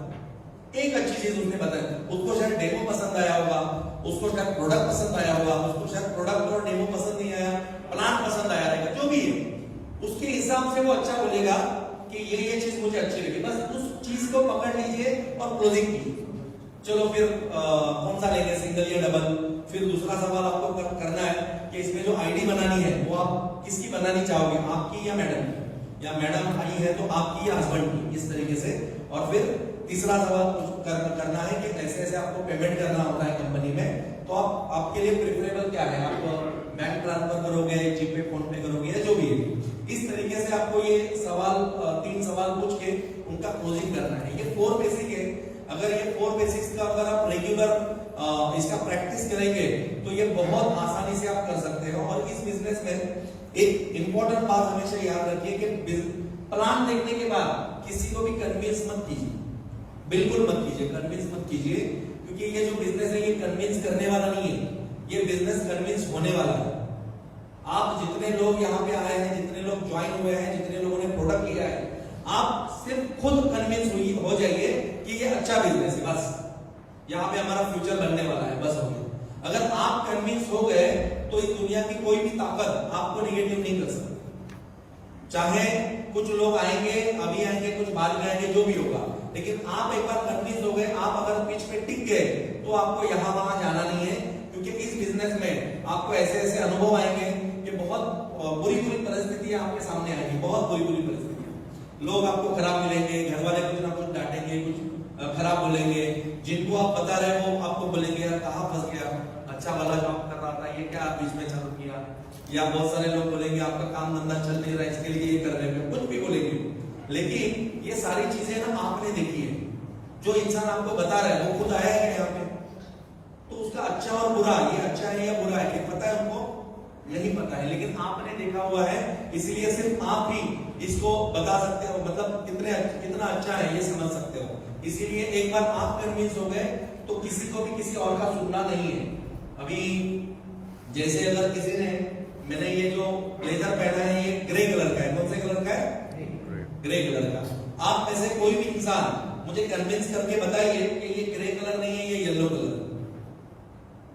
कर सकते हैं क्या? अरे हाँ या ना? नहीं कर सकते। क्यों? क्योंकि मैं आंखों से देख रहा हूं ये कलर कौन सा है? ग्रे। तो वैसे ही इस अपॉर्चुनिटी को अगर आपने आपकी आंखों से देखा है, आपके कानों से सुना हुआ है कि ये अच्छा है, यहाँ पे बहुत सारे लोगों को प्रोडक्ट का रिजल्ट आया है, बहुत सारे लोगों की हेल्थ अच्छी हुई है, बहुत सारे लोगों ने एक अच्छा इनकम कमा रहे हैं, ये आपने अगर देखा है, तो बाहर का आदमी अगर आपको आके बोलता है कि ये सब बकवास चीजें होती है, तो हम लोग क्या करते हैं, बहुत जल्दी उसका मान लेते हैं। हाँ यार, 2-3 लोग मेरे को बोले, शायद 2-3 लोग बोले मतलब सही होगा, बकवास ही होगा, समझ रहे? तो हम लोग यहाँ पे अपलाइन का नहीं सुनते और बाहर जाके किसी और का सुनते, तो वापस वही हो जाएगा कि जैसे ये लड़के का मैंने बोला था कि अगर आप उसके साथ गए, उसको पूछने गए जिसकी बीवी ऑलरेडी 6 महीने से डिवोर्स देके गई है, तो आप फिर जिंदगी में कभी शादी नहीं कर पाओगे, समझ गए? तो किससे पूछना है ये भी बहुत इंपॉर्टेंट है। तो ये 4 बेसिक्स आज इंपॉर्टेंट थी हमें ये समझने की। अगर ये रेगुलर आप प्रैक्टिस करते रहोगे तो आप जो बिजनेस में सक्सेस पाना चाहते हो बहुत आसानी से मिलेगा। एक माइंडसेट का मैंने आपको चीज बताया, और दूसरा है ना, और एक चीज मैं आपको बताता हूँ, ये यहाँ पे क्या लिखा है मैंने? ट्रस्ट। और यहाँ पे क्या लिखा है? ट्रस्ट का मतलब क्या है और बिलीव का मतलब क्या है? दोनों सेम ही है कि अलग अलग है? पहले वो बताओ। अलग अलग है। क्या अलग अलग है? ट्रस्ट मतलब क्या और बिलीव मतलब क्या? ट्रस्ट मतलब भरोसा और बिलीव मतलब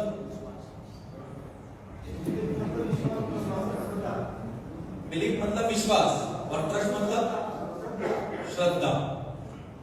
ठीक है, ये बहुत मतलब सेम आपने अच्छा बताया, लेकिन इसका मतलब कहाँ पे हम लोग वो वाला वर्ड यूज करते हैं, कहाँ पे ये वाला वर्ड यूज करते हैं? दोनों में फर्क?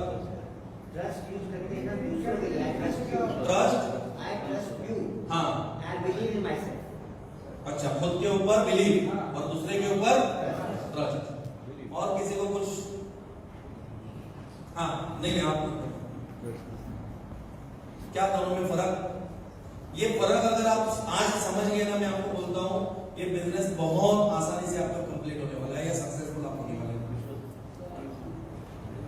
कुछ आप और आइडिया लगाओगे ट्रस्ट और बिलीव में क्या फर्क है? हाँ सर, मान्यता। हाँ, बिलीव मतलब मान्यता और ट्रस्ट मतलब विश्वास। ठीक। और देखो दोनों का है ना मतलब एक ही है, विश्वास, ये तो एकदम सही है, लेकिन दोनों में ना एक माइनर फर्क है, मतलब जितना अपना बाल है ना, बाल उतना सा ही फर्क है। ये फर्क ही हमें समझना है। हाँ, आप खड़े रहिए। नहीं, हाँ, अभी आप बोलिए। कोई भी चीज किसी ने बोला कि भाई ये ऐसी चीज अपनी चीज है, आप करा है, तो मैं जब तक नहीं लिखूंगा तब तक बिलीव नहीं करूंगा। इनका बहुत परसेंटेज में अच्छा था सर, के लिए एक बार जोरदार तालियां। देखो ये दोनों में ना बहुत छोटा सा अंतर है। बिलीफ हम लोग कहाँ यूज करते हैं? जो चीज हमने आंखों से देखी उसके ऊपर हमने विश्वास किया तो हम लोग क्या बोलते हैं? और जो चीज हमने आंखों से देखी ही नहीं है फिर भी विश्वास है, उसको क्या बोलते हैं? जैसे भगवान को हम लोग हमेशा बिलीफ नहीं यूज करते, ट्रस्ट यूज करते। क्यों? क्योंकि भगवान को हमने किसी ने देखा ही ना, फिर भी विश्वास है, इसीलिए ट्रस्ट ये वर्ड आता है। और बिलीफ मतलब ये कंपनी 3 माले की बिल्डिंग है, ये बिलीफ ट्रस्ट इसके ऊपर नहीं हो सकता। हो सकता है क्या? अगर मैंने ये देखा ही नहीं है तो विश्वास कर सकता हूं? नहीं कर सकता। तो बिलीफ और ट्रस्ट में ये एक्चुअली फर्क है। तो हम लोग इस बिजनेस में हमें ये नहीं चाहिए, ये चाहिए। अब इसका एग्जांपल देता हूं, मतलब जिस दिन आपने ये प्लान देखा कि इस 1 साल में 1 करोड़ रुपए आएंगे, इतना एक पेड़ बनेंगे तो बनेगा तो 3000 आएगा, 100 का पीवी मैच होगा तो 6000 आएगा, ये सब आपने सुना और आपको अभी इस बिजनेस को शुरू करना है। लेकिन ये जो भी आपने सुना ये अभी आपके अकाउंट में आया है क्या? पैसा नहीं आया ना। ये कंपनी 20 महीने से चल रही है, अब ये 20 साल चलेगी, ये चलेगी या नहीं हमें पता है क्या? नहीं पता। तो ये बिलीफ नहीं है, ये क्या है? तो हमारा ट्रस्ट जितना बड़ा होगा ना उतना आपका सक्सेस भी बड़ा होगा। बहुत बार क्या होता है, ये जो ट्रस्ट ना ये हमारा डगमगा जाता है। एक बार, दो बार, तीन बार, चार बार हमने कोशिश की और नहीं हो पाया तो हमारा ट्रस्ट डगमगाया जाता है, हमें ऐसा लगता है कि ये शायद नहीं हो पाएगा। लेकिन अगर आपका ट्रस्ट मजबूत रहेगा तो कितनी भी परेशानी आई, आपने किसी को बोला, कोई ज्वाइन हुआ नहीं हुआ, कभी इनकम आया नहीं आया, जो भी हुआ, लेकिन अगर आपका ट्रस्ट मजबूत है, बहुत ज्यादा है, तो इस बिजनेस में आराम से आप टिकोगे और आराम से आप इस बिजनेस में सक्सेसफुल हो जाओगे। और जैसे मैंने बोला कि आप ये बिजनेस जब आप करते हो तो बहुत सारी परिस्थितियां कठिन आएंगी, कठिन परिस्थिति आएगी। जैसे एक बैट्समैन अपना बैटिंग करते हुए, मतलब बैटिंग करता है और उसको एक बॉलिंग डालता है, उसको क्या बोलते हैं? बॉलर। अब ये वो जो बैट्समैन है वो ऐसी अपेक्षा करता है कि इसने इतना आसान बॉल डालना चाहिए कि मैं बहुत आराम से सिक्स मारूं। तो ऐसा पॉसिबल है क्या? है क्या? नहीं है। वैसे ये भी बिजनेस है, आराम से अच्छे से कुछ नहीं होने वाला है।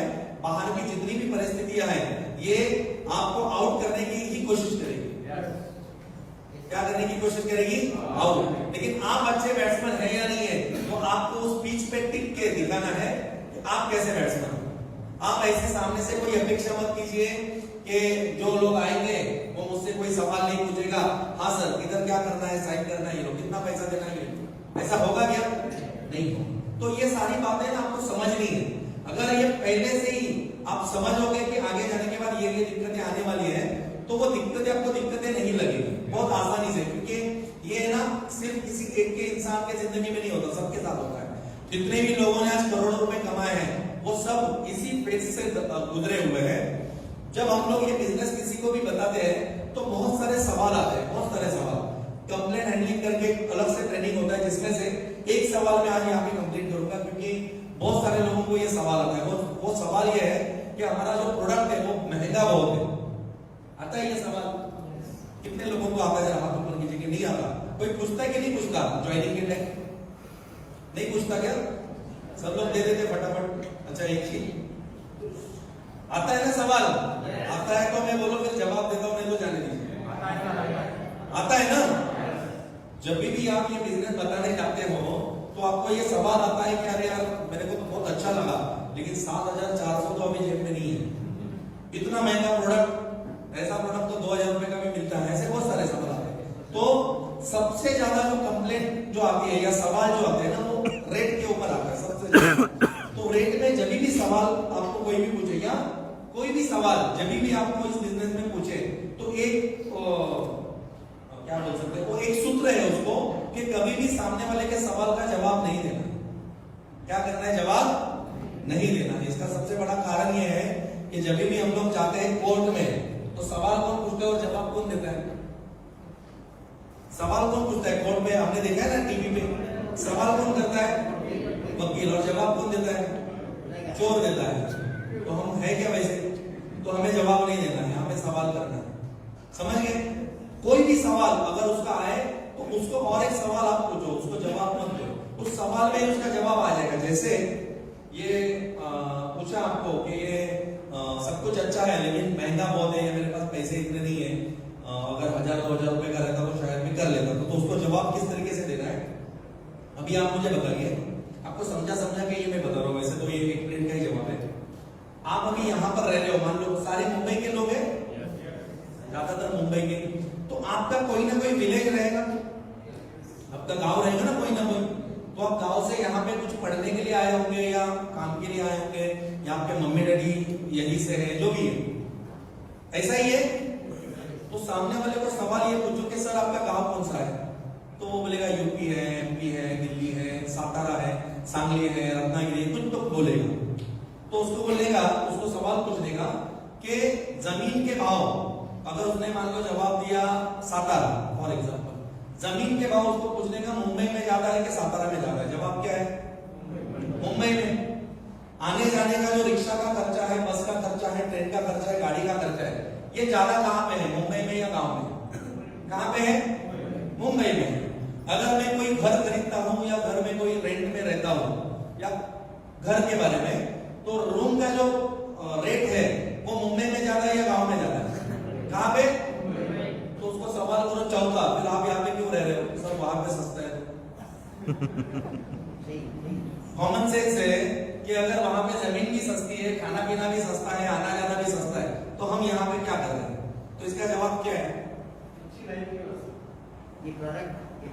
नहीं, ये बिजनेस को छोड़ दो, हम यहाँ पे मुंबई में क्यों रहते हैं या किसी भी उपनगर में, किसी भी सिटी में क्यों रहते हैं? अपॉर्चुनिटी है ना वहां पे। गांव में है क्या ये अपॉर्चुनिटी? अभी आप जो जॉब कर रहे हैं 1 लाख का, वो आपके गांव में मिलेगा क्या? नहीं मिलेगा। तो वो 1 लाख रुपए का जॉब मिलने के लिए ये सारा महंगाई आपको क्या करना पड़ेगा? बर्दाश्त करना पड़ेगा। तो यहाँ पे बताइए, इस प्लान में जो लाखों रुपए कमाना है, उस लाखों रुपए को कमाने के लिए ये 7,400 अगर महंगा भी लगेगा तो दे दो। कुछ पूछो, समझ गए आप? इस तरीके से अगर आप जवाब उसको देंगे ना, ये देखो मैंने कोई जवाब दिया नहीं, मैंने सवाल पूछे, फिर उसी को खुद को पता चला कि ये महंगा है कि सस्ता है। दुनिया में कोई भी चीज सस्ती या महंगी नहीं होती, कोई भी चीज सस्ती महंगी नहीं होती। लोगों की जरूरत होगी तो लाखों रुपए की चीजें वो लेंगे, लाखों रुपए की चीज वो लेंगे, खरीदेंगे। और अगर जरूरत नहीं होगी तो हम इंडियन लोग ऐसे हैं कि 5 रुपए का कोई वेस्ट नहीं करते। करते हैं क्या? नहीं करते। अगर हमें उस चीज की जरूरत नहीं है तो 5 रुपए भी नहीं देंगे, अगर जरूरत है तो 5 लाख रुपए भी देंगे। समझ गए? तो इस बिजनेस में, इस प्लान में, इस प्रोडक्ट का वैल्यू क्या है वो उनको बताओ। रेट के ऊपर बात ही मत करो। अगर मेरी लाइफ में अगर मैं 15,000 की सैलरी पे काम कर रहा था और आज यहाँ पे महीने का 3 लाख रुपए कमा रहा हूँ या इनकम ले रहा हूँ, तो मेरे लाइफ में इस बिजनेस की वजह से क्या एडवांटेज मिला है या क्या वैल्यू जनरेट हुई है वो उन्हें समझाओ। फिर उसका ध्यान जो है ना वो रेट के ऊपर जाएगा बिल्कुल भी। तो हमेशा वैल्यू के ऊपर बात करो कि ये 7,400 रुपए खर्चा करने के बाद आपको मिलने वाला क्या। समझ गए? उसका जो सवाल है ना, उस सवाल को ही वहां पे खत्म कर दो। बार बार उसके मन में वो आना ही नहीं चाहिए। एक बार अगर उसका माइंडसेट बन गया कि पैसे का कोई लेना देना नहीं है, यहाँ पे हमें अपॉर्चुनिटी के ऊपर ध्यान देनी है। अगर ये 7,400 की जगह पे 17,400 भी होता तो भी मैं ये बिजनेस करता और मैं इस बिजनेस को लोगों को बताता। ये एक बार अगर उसके दिमाग में आ गया ना, तो आपके बहुत सारे लोग जो है वो बहुत इजीली जुड़ेंगे। उनका एक सवाल जो है वो खत्म हो जाएगा कि इस बिजनेस में जो प्रोडक्ट है वो महंगे होते हैं। सही बात है? अभी बस हो गया ट्रेनिंग हमारे। 5 मिनट में एक लास्ट बात करके खत्म करता हूं। अभी मैंने जो भी इस बिजनेस में सक्सेस पाया है वो सक्सेस का मैंने मेरे हिसाब से मैंने एक मीनिंग लगा के उसका एक सूत्र बनाया है। अगर आप भी उस सूत्र को फॉलो करोगे, फॉर्मूले के फॉलो करोगे, तो शायद आपको भी वो सक्सेस बहुत आसानी से मिल सकता है। तो सक्सेस इज इक्वल टू, मतलब सक्सेस मिलने के लिए 2 चीजें मेरे हिसाब से जरूरी है। मेरे हिसाब से एक होता है मोटिवेशन और एक होता है, क्या होता है? एजुकेशन। बहुत सारे लोग ऐसा बोलते हैं कि मोटिवेशन कुछ इंपॉर्टेंट नहीं है लेकिन एजुकेशन चाहिए। मोटिवेशन कुछ इंपॉर्टेंट नहीं है लेकिन एजुकेशन, लेकिन मैं आपको बोलता हूं एजुकेशन बाद में लगेगा, पहले आपको मोटिवेशन होना चाहिए। आप जितने भी पेपर में, न्यूज में जो न्यूज आती है कि कहां यहाँ पे एक आदमी ने सुसाइड कर लिया, जो भी सुसाइड के जितने भी आपने न्यूज देखे हैं, ये सब लोग एजुकेटेड थे या नहीं थे? अपनी जिंदगी में जिन्होंने सुसाइड किया वो एजुकेटेड थे या नहीं थे? एजुकेटेड थे लेकिन मोटिवेटेड नहीं थे। उनके लाइफ का मीनिंग जो है ना वो खत्म हो चुका था। लाइफ क्यों जीना चाहिए वो एक रीजन उनके पास नहीं था, इसीलिए उनके पास एजुकेशन तो बहुत था लेकिन मोटिवेशन 0। अगर मोटिवेशन 0 रहेगा, आपको कुछ करने की इच्छा ही नहीं हो रही है लेकिन आपके पास नॉलेज बहुत सारा है, कुछ फायदा, इसीलिए चाहिए। मतलब मोटिवेशन का मतलब बहुत सीधा साधा उसका एग्जांपल है कि आपके लाइफ में आपके कौन करेगा? हम करेंगे ना। शादी में हमने देखा है जब शादी होती है मियां बीवी की, मतलब एक हस्बैंड एक वाइफ रहता है, 2 लोग रहते हैं, तो शादी में लोग कितने आते हैं वहां पे? बाराती कितने रहते हैं? 500 600 700 रहते हैं ना, फिर शादी होने के बाद सब कुछ खाना पीना सब होता है, गिफ्ट वगैरह सब कुछ देते हैं। दूसरे तीसरे दिन से जो संसार करना है दोनों को, वो किसको करना है? अगर उसमें कुछ भी प्रॉब्लम आया, मतलब दोनों में झगड़ा हुआ, पैसे कम, जो भी, वो जो 600 700 में खाना खा के गए उनके पास आप जा सकते हैं। वैसे ही हमारी जिंदगी है, हमारा जो प्रॉब्लम है हम ही को सॉल्व करना है, दूसरा कोई आने वाला नहीं है। आपको दूसरा गाइड कर सकता है। यहाँ पे आपका जो अपलाइन है वो आपको रास्ता दिखाने के लिए काम में आएगा, बाकी चलना किसको है? खुद को है। इसी को मोटिवेशन कहते हैं। जब आपको आपके दिल में ये लगेगा कि ये मुझे अचीव करना है, और बहुत बार मोटिवेशन क्या होता है, हम लोग को बाहर से लेना पड़ता है, आउटर लेना पड़ता है। मतलब कोई ना कोई आप वीडियो सुनते हो तब आप मोटिवेट होते हो, लेकिन वो मोटिवेशन 2-5 मिनट का ही रहता है। सही मोटिवेशन वही है जो आपके अंदर से आता है। अगर आपके घर में कोई भी चीज की कमी है, बीवी ने बोला कि बच्चे का एडमिशन करना है, 1 लाख रुपए चाहिए, यही मोटिवेशन है, दूसरा कोई मोटिवेशन की जरूरत नहीं। लेकिन हम लोग हमारा जो कंपैरिजन है हमेशा ऐसे लोगों से करते हैं जो हमारे अड़ोस पड़ोस के लोग हैं। अगर किसी स्कूल में किसी बच्चे का 1 लाख रुपए एडमिशन फ्री है, तो हम लोग हमारा लाइफ को कंपेयर कैसे करते हैं कि हमारे बाजू वाला भी 1 लाख रुपए नहीं भर पाया और मैं भी वो 1 लाख रुपए नहीं भर पाया, मतलब सब कुछ बराबर। ऐसा हम लोग कंपेयर करते हैं।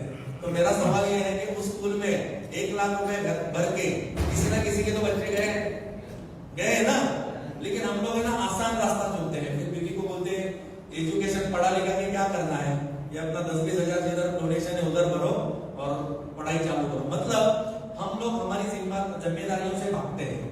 तो मोटिवेशन का मतलब इतना ही है कि अगर आपके मन में ये आता है ख्याल कि मेरे घर की जो भी जरूरतें हैं वो मुझे ही कंप्लीट करनी है और एक अच्छी लाइफस्टाइल जीनी है, तो आपको दूसरा कोई मोटिवेशन नहीं चाहिए, यही मोटिवेशन आपको दौड़ाएगा। जब आप पार्ट टाइम कर रहे हो ये बिजनेस, शाम को 7 बजे 8 बजे जॉब से आ रहे हो, थक के आ रहे हैं, तब उसके बाद अगर आपको कोई दौड़ाएगा तो वो कौन दौड़ाएगा? आपका मोटिवेशन, आपके ड्रीम।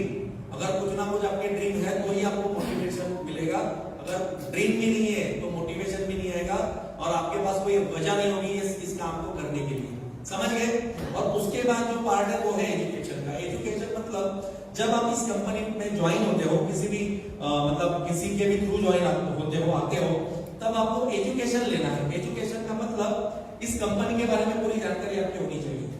ये कंपनी शुरू कब हुई, इसके सीएमडी कौन है, हमारे पास रिवॉर्ड अवार्ड क्या क्या है, कितने महीनों में हमने क्या क्या अचीवमेंट किया है, कितने लोग अभी टोटल हुए हैं, हमारे कंपनी का प्रोडक्ट क्या है, उसके पीछे आइडियोलॉजी क्या है, वो प्रोडक्ट बना कैसे है, वो प्रोडक्ट काम कैसे करता है, हमारा प्लान कैसा है, ये सारी बातों का क्या चाहिए आपको? एजुकेशन चाहिए, नॉलेज चाहिए। अगर ये नॉलेज रहेगा और मोटिवेशन भी साथ में रहेगा तो तीसरा एक पार्ट है, अगर ये दोनों भी रहेगा और तीसरा चीज नहीं करोगे तो भी कुछ फायदा नहीं है। और वो तीसरा चीज है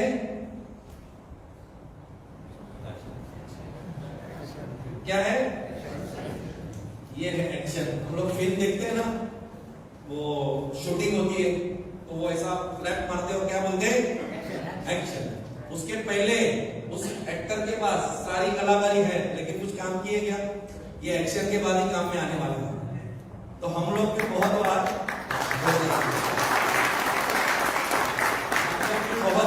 फुल मोटिवेटेड है अंदर से और एजुकेशन भी सारा लेते हैं लेकिन घर से बाहर भी नहीं निकलते, नहीं किसी को कॉलिंग कर रहे हैं, नहीं किसी की अपॉइंटमेंट ले रहे हैं, कुछ भी नहीं कर रहे। तो जब तक एक्शन नहीं करोगे ना कि ऊपर के दोनों भी चीज जीरो है, तो एक्शन में हमें आना पड़ेगा।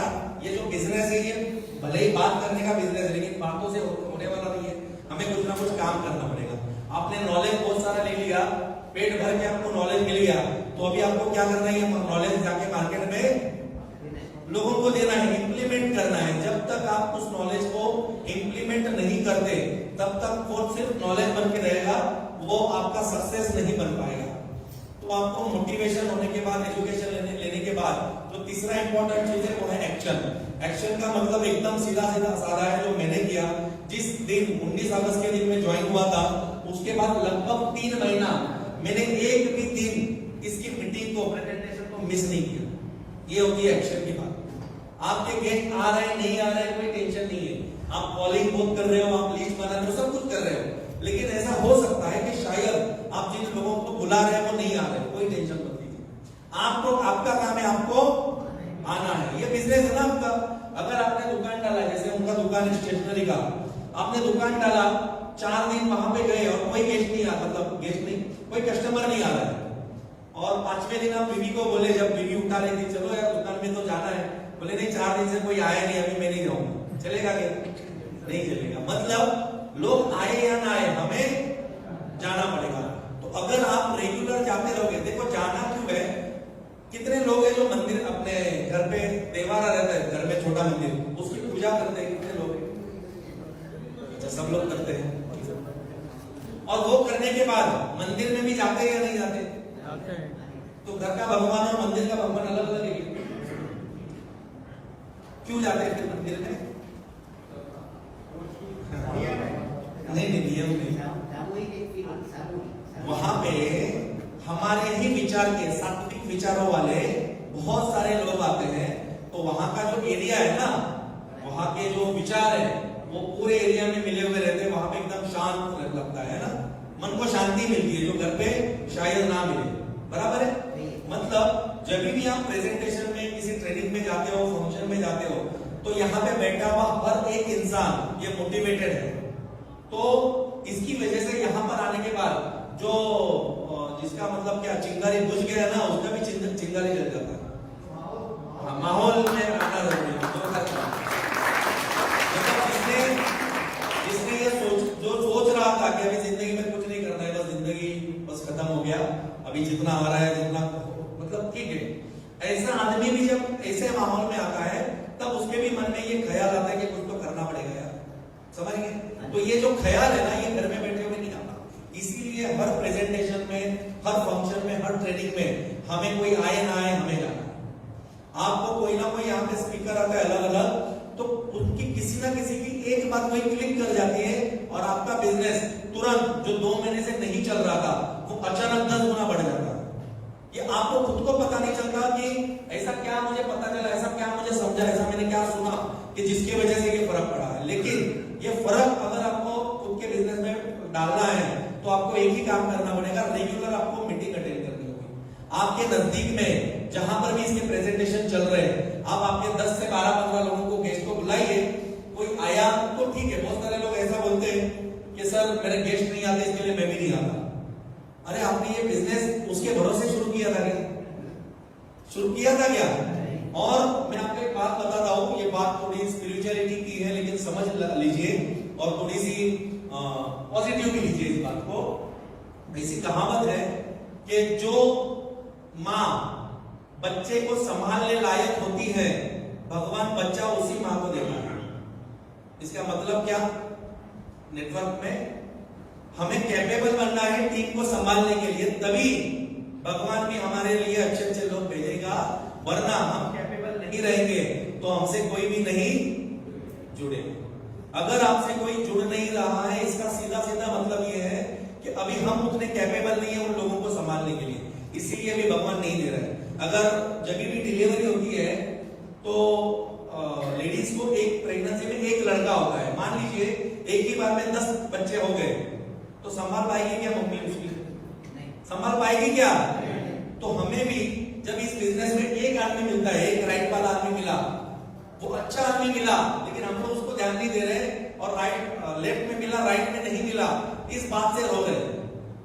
तो भगवान क्या बोल रहा है? तेरे को एक आदमी दिया, इसको संभालने का पहले सीख, फिर दूसरा भी मिलेगा।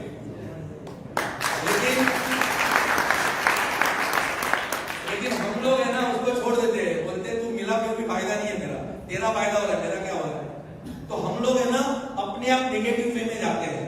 बहुत सारे ऐसे लोग हैं यहाँ पे शायद बैठे हैं या नहीं बैठे हैं, जिनके एक लाइन में, एक लिंक में, एक फाइल में बहुत अच्छा काम चल रहा है, फिर भी लोग नाराज है क्योंकि दूसरे साइड कुछ नहीं चल रहा। तो अगर वो एक साइड में काम चल रहा है, इसका मतलब वो आपकी वजह से नहीं चल रहा है, कोई तो दूसरा है जो उसे चला रहा है। सही बात है? तो आपको क्या करना है, ऐसे ही प्रेजेंटेशन में, ट्रेनिंग में आके, मीटिंग्स में आके अपने आप को कैपेबल बनाना है। तो मैं आपको सच बोलता हूं, ये बात 100% सच है, अपने आप कोई ना कोई अच्छा लीडर आपकी तरफ अट्रैक्ट होगा और दूसरे साइड में ज्वाइन होगा और काम शुरू हो जाएगा। लेकिन वो कब होगा? जब आप कैपेबल बनेंगे तब। अब आप सवाल पूछेंगे कि सामने वाले को कैसे पता रहेगा कि मैं कैपेबल हुआ कि नहीं हुआ, है ना, ये सवाल आता है। लेकिन ये कुदरत भी अपना काम कर रही है, ये बिजनेस का ये रूल है, जैसे आप रहोगे वैसे ही आपकी टीम बनेगी। ये रूल है, आप मानो या ना मानो। हम लोग जेरोक्स करने जाते हैं ना, जेरोक्स करने जाते कि नहीं? ये पेपर है, इसका जेरोक्स करना है और यहाँ पे डॉट लगा हुआ है, डॉट, तो जेरोक्स में भी क्या आएगा? और हम लोग क्या कर रहे हैं पता है? गलती, उस जेरोक्स जो आ रहा है ना, हर जेरोक्स पेपर को ले रहे हैं और उस डॉट को मिटा रहे हैं। लेकिन करना क्या चाहिए? जो ओरिजिनल है उसका डॉट, और ओरिजिनल कौन है? तो मैंने जैसे बताया था कि आपके टीम में जो भी चाहिए, आप जैसे ऐसे ऐसे लोग आने चाहिए, ऐसा आप सोच रहे हो, वैसा हमें खुद को बनना पड़ेगा। जब आप बनोगे, यकीन मानिए लोग अपने आप आएंगे, आपको एक लीडर समझेंगे। ये जो बिजनेस है ना, ये प्रोडक्ट का नहीं है, गलतफहमी है आपकी। जिसे भी लग रहा है कि ये प्रोडक्ट बेचने का बिजनेस है, गलत। प्रोडक्ट बेच के कोई आदमी 1 करोड़ 2 करोड़ 4 करोड़ कमा सकता है क्या? नहीं कमा सकता। तो ये आपके थॉट प्रोसेस से निकाल दीजिए कि ये बिजनेस जो है ये प्रोडक्ट बेचने का बिजनेस है। ये दिखता वैसे है, ये दिखने में ऐसा है कि प्रोडक्ट बेचने का बिजनेस है, लेकिन ये बिजनेस है ना ओनली लीडरशिप का बिजनेस है। आपकी लीडरशिप अगर होगी, लीडरशिप का मतलब बस इतना ही है। लीडर, वैसे तो लीडर के बारे में बहुत सारी व्याख्याएं हैं, लेकिन एक जो मुझे अच्छी लगती है, मैं हमेशा वो लोगों को बताते रहता हूँ कि लीडर एक्चुअली होना कैसा चाहिए। ये आपने भी शायद सुना होगा, leader knows the way, leader goes the way and leader shows the way. ये होता है लीडर। अब इसका मतलब भी समझिए, लीडर नोज द वे मतलब लीडर जो काम कर रहा है उसके ऊपर पूरा उसका फेथ है, विश्वास है, उसको पता है कि उसे कहां जाना है। समझ गए? Leader knows the way, leader goes the way. बहुत सारे लोग क्या करते हैं, अपने अपने जॉब में बिजी है, उसके बाद जाओ और प्लान दिखा के आओ, तो ये दूसरा वाला चला गया और डायरेक्ट शोज द वे आ गया। मतलब आपको लीडरशिप और मैनेजर में बस इतना ही फर्क है। मैनेजर हर काम बताता है, तुम ऐसा करने का, तुम वैसा करने का, ये करो वो करो। क्या करता है? तो मैनेजर को लोग पसंद करते हैं क्या? वो सामने सामने अच्छा बोलते हैं, लेकिन पीठ पीछे क्या करते हैं? खराब बोलते हैं उनको। लेकिन लीडर को पसंद करते हैं। लीडर में फर्क ये होता है कि लीडर, अगर मुझे आपको बोलना है कि चेयर को ठीक करना है, तो मैं क्या करूंगा? बोलूंगा नहीं, खुद जाऊंगा, वो चेयर रखना शुरू करूंगा, तो मुझे देख के बाकी के लोग भी करेंगे। ये होता है लीडरशिप। तो ये लीडरशिप आपको अपने आप में डेवलप करनी है। इसके लिए वक्त जाएगा, ये 1 दिन में, 2 दिन में, 4 दिन में नहीं होगा, लेकिन अगर आपने शुरुआत किया तो कभी ना कभी होगा, है ना? तो इसको आपको शुरुआत करना पड़ेगा, ये लीडरशिप को। मतलब लीडर जो भी लोगों को बताता है वो खुद पहले करता है, बस इतना ही फर्क है। तो आपको ये सारी बातें पहले करनी होगी। अगर आपको लग रहा है कि आपकी सारी टीम भविष्य में सारे प्रेजेंटेशन अटेंड करे, 100, 200, 500 लोग, तो आप अकेले हो, तो आपको क्या करना पड़ेगा? पहले खुद सारे प्रेजेंटेशन अटेंड करने पड़ेंगे। अगर आपको लगता है कि मेरा जो डाउनलाइन है, मेरे टीम में जो आदमी है वो भागने वाला चाहिए, आज पुणे, कल नासिक, परसों रत्नागिरी, चिपळूण, सातारा, इधर उधर सब जगह पे भागने वाला चाहिए, ऐसा डाउनलाइन चाहिए कि नहीं? किसी को चाहिए ना, सबको। तो अभी हमको आईने में जाके देखना है कि हम कितना भाग रहे हैं, तो हमें हमारा जवाब मिल जाएगा। समझ गए? हम किधर भाग रहे हैं पता है? डायबिटीज वाला पेशेंट कौन सा है, बीपी वाला पेशेंट कौन सा है। देखो, ये बीमारी को ये प्रोडक्ट देना कोई गलत बात नहीं है, लेकिन फोकस बीमारी पे करना गलत है। समझ रहे? हम कोई डॉक्टर है क्या? सारे के सारे डॉक्टर आज नेटवर्क मार्केटिंग में आ रहे हैं। नेटवर्क मार्केटिंग से पैसा कमाने के लिए उनका अभी विचार आ रहा है कि उनके मैं क्लिनिक, मेरा हॉस्पिटल बंद कर दूं, और हम लोग नेटवर्क मार्केटिंग में आके डॉक्टर बन रहे हैं। कितना दोनों का माइंडसेट में फर्क है। तो हमें क्या करना है? नेटवर्किंग की ताकत समझनी है। अगर आपने एक पैरालिसिस पेशेंट को लाया, फॉर एग्जांपल, उसको रिजल्ट भी आया, तो वो पैरालिसिस का पेशेंट दूसरे किसको लाएगा? आपने एक डायबिटीज को लाया, वो किसको लाएगा? डायबिटीज वाले को लाएगा। अगर आपने एक बीपी वाले को लाया, वो किसको लाएगा? लेकिन अगर आपने एक अच्छे लीडर को लाया, तो वो किसको लाएगा? आपको लीडर। तो ये बिजनेस है ना, पैसिव इनकम का बिजनेस है। मेरे पास ऐसे बहुत सारे लोग मैंने देखे हैं जो इतने काबिल तारीफ काम कर रहे हैं इस बिजनेस में, मतलब प्रोडक्ट बेचने में, कि दिन के उनकी इतनी क्वालिटी के 10-10 प्रोडक्ट भी बेच सकते हैं। लेकिन अगर वो कभी छुट्टी पे गए तो उनका इनकम बनता है क्या? नहीं बनता, कोई फायदा नहीं है। आप में सेलिंग की कितनी क्वालिटी है कोई लेना देना नहीं है। आप हजारों प्रोडक्ट बेच सकते हो, लेकिन ये बिजनेस बेचने का ही नहीं। क्यों नहीं है? क्योंकि ये बिजनेस पैसिव इनकम की तरफ हमें लेके जाता है। अगर आप प्रोडक्ट बेच रहे हो तो आप जो नौकरी कर रहे हो उसमें और इसमें क्या फर्क है? समझ रहे हो? तो अगर आपको पैसिव इनकम चाहिए तो पैसिव इनकम के लिए आपको एक बहुत बड़ी टीम क्रिएट करनी है। उस टीम को एजुकेट करना है, ट्रेनिंग देनी है कि किस तरीके से इस बिजनेस को करना है। ऐसे जब हजारों लोगों की टीम आपकी बनेगी तब आप 6 महीने के लिए विदेश यात्रा भी चले जाएंगे, तो यहाँ पे आपकी टीम क्या करती रहेगी? काम करती रहेगी और आपका जो इनकम है वो होता रहेगा। इसीलिए शुरुआत से ही हमें हमारा जो फोकस है वो कॉन्सेप्ट सेलिंग पे रखना है, ना कि प्रोडक्ट सेलिंग पे। प्रोडक्ट अच्छा है ये हमें पता है, हजारों लोगों को ने रिजल्ट दिया है, सब कुछ अच्छा है। ये जो प्रोडक्ट है ना, ये सिर्फ माध्यम है हमारे गोल तक हमें पहुंचाने के लिए। प्रोडक्ट क्या है? माध्यम है। प्रोडक्ट को गले लगा के मत बैठो। मैं हमेशा ये एग्जांपल देता हूं, इस एग्जांपल से आपको पता चलेगा कि प्रोडक्ट में और अपॉर्चुनिटी में दोनों में फर्क क्या है। आपको किसी ने एक एड्रेस दिया और बताया कि उस एड्रेस पे अगर आप पहुंचते हो तो वहां पे आपको करोड़ों रुपए का धन मिलेगा। बहुत सारे सोने जेवरात, बहुत सारी चीजें वहां पे है, और आपने ये मन बना लिया कि चलो मेरे जिंदगी की अगर मुझे गरीबी दूर करनी है तो दूसरा कोई रास्ता नहीं है, मैं जाता हूं वहां पे और वो सारा खजाना जो है लेकर आता हूं। ठीक है, आपने मन बना लिया। जाते जाते जंगल लगा, नदियां लगी, बहुत कुछ लगा, आप जाते जाते आगे चले गए। अब आपको दूर से दिख रहा है आपका खजाना, आपकी आंखों के सामने है वो खजाना। अब सिर्फ आपको क्या करना है? वो खजाने की तरफ जाना है और उस खजाने को लेना है। लेकिन बीच में एक नदी है। नदी क्या है? नदी है। अब आपके मन में ये सवाल आ रहा है कि इस नदी को पार कैसे करूं? वो टेंशन में आपको समझ नहीं आ रहा है कि इस नदी को पार कैसे करूं। आपका जो गोल है आपकी आंखों के सामने है, लेकिन ये बहुत बड़ी अड़चन आपके बीच में है, गोल के और आपके बीच में। अचानक आप बहुत टेंशन में है, इधर उधर ढूंढ रहे, कुछ ना कुछ ऐसी चीज मिले जिसकी वजह से मैं वहां पे जाऊं। अचानक आपकी नजर एक ऐसे बोट पे पड़ती है जो बिल्कुल टूटी फूटी है, बिल्कुल टूटी फूटी, उसमें कुछ अच्छा नहीं है। मतलब कोई गारंटी नहीं है कि वो बोट वहां तक पहुंचाएगी भी या नहीं पहुंचाएगी। लेकिन बोलते हैं ना, डूबते हुए को तिनके का सहारा। अभी आपने कैसे तो मन बना लिया कि चलो जैसा भी है उस बोट को अपने पास लाए, उस बोट पे बैठे और धीरे धीरे करके जान मुट्ठी में लेके, क्योंकि सपना भी तो पूरा करना है, अब जान को मुट्ठी में लेके चलने लगे। उस नदी को आपने क्रॉस किया। अब नदी को क्रॉस करने के बाद सबसे पहला काम आप मुझे जवाब दीजिए कि क्या करना चाहिए? नदी को क्रॉस करने के बाद सबसे पहला काम क्या करना चाहिए? अरे इतना मुश्किल है? अरे अपना जो खजाना है, जो गोल है, उसकी तरफ क्या करना चाहिए? समझे मैंने क्या बताया? तो नदी क्रॉस करने के बाद सबसे पहला काम क्या करना चाहिए? जो आपको दिख रहा था आपका गोल, उसकी तरफ क्या करना चाहिए? दौड़ना चाहिए। सही बात है? समझे कि नहीं समझे आप? सही बात है ना? क्या करना चाहिए? गोल की तरफ भागना चाहिए। लेकिन आप यहाँ पे क्या करते हो? उस नदी को पार करने में मदद की किसने? उसको गले लगा के बैठ गए।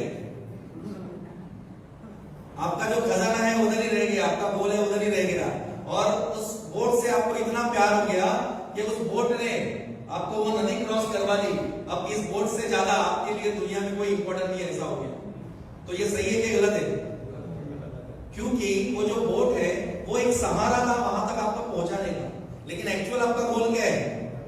वो खजाना। वैसे ही यहाँ पर जो प्रोडक्ट है ना, वो प्रोडक्ट सिर्फ माध्यम है आपको आपके गोल तक पहुंचाना। वो जो प्रोडक्ट है वो बेचने का आपको काम नहीं करना है।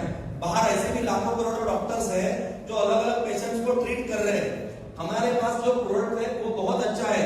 बहुत बार ऐसा होता है कि नेटवर्किंग में प्रोडक्ट अच्छा नहीं होता, लेकिन हम खुशकिस्मत है कि हमारे पास जो प्रोडक्ट है वो दुनिया में किसी के पास नहीं है।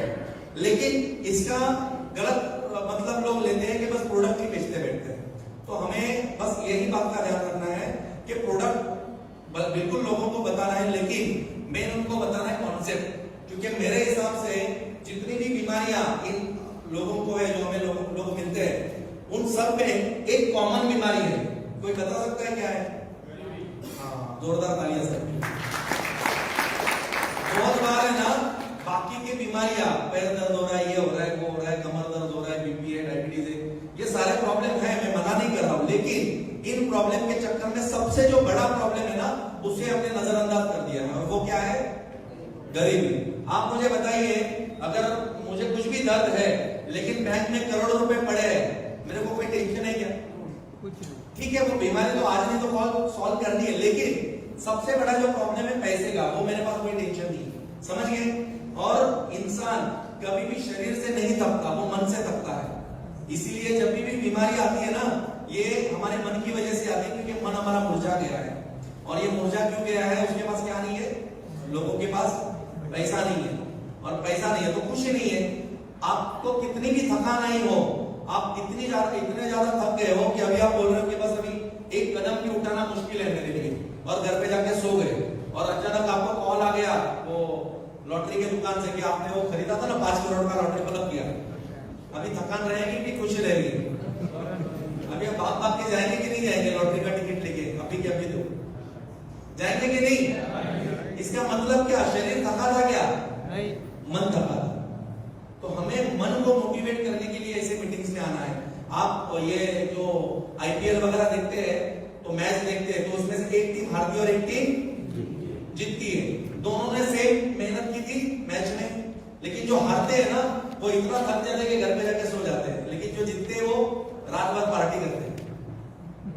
दोनों ने मेहनत तो सेम की थी, फिर ऐसा फर्क क्यों हुआ कि जो हार गए उनको अभी बहुत तकलीफ हो रही है, हाथ दर्द हो रहा है, पैर दर्द हो रहा है, और अभी वो जाके सो गए। अभी उनको ना ही किसी को से बात करने में इंटरेस्ट है, ना ही कुछ खाने पीने में इंटरेस्ट है, कुछ नहीं है, तो वो घर पे जाके सो गए, रूम में जाके सो गए। लेकिन जो जीते वो रात भर पार्टी कर रहे, नाच रहे, गा रहे, जोश से, आनंद उल्लास से कर रहे। तो दोनों में फर्क क्या है? दोनों ने सेम खेला था, सेम मेहनत की थी, तो फर्क क्या था कि उनके माइंड में पॉजिटिविटी थी, वो खुश थे।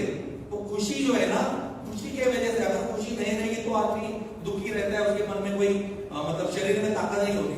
तो सच बात यह है कि शरीर कभी भी नहीं थकता, जो थकता है वो क्या थकता है? माइंड। तो उस माइंड को हमेशा फ्रेश रखने के लिए इधर आना। ये एक जगह ऐसी है, कभी भी आप आओ, बीवी के साथ कितना भी झगड़ा हुआ है, यहाँ पे आप आओ, आप एकदम खुश हो जाओगे। मतलब झगड़ा करके नहीं आना है, मतलब मेरा ये कहने का है कि कितनी भी अगर आपकी मन की परिस्थिति बुरी है, कितना भी आप नाराज है, लेकिन आप यहाँ पे आओ। यहाँ पे जब लोग मिलते हैं, कुछ ना कुछ भविष्य के बारे में बातें होती है, ये सारी चीजें होने के बाद अपने आप आपके मन में वो खुशी सारी जो है वो आ जाती है। ठीक है, तो आप सभी ने देखो, बात करने के लिए वैसे बहुत सारी चीजें हैं, लेकिन आपने बहुत शांति से जो भी मैंने चीजें आप आज यहाँ पे बताई वो आपने सुनी। इसमें से कुछ चीजें अगर आप इंप्लीमेंट करेंगे तो जरूर आपके लाइफ में कुछ ना कुछ सक्सेस आप पाओगे।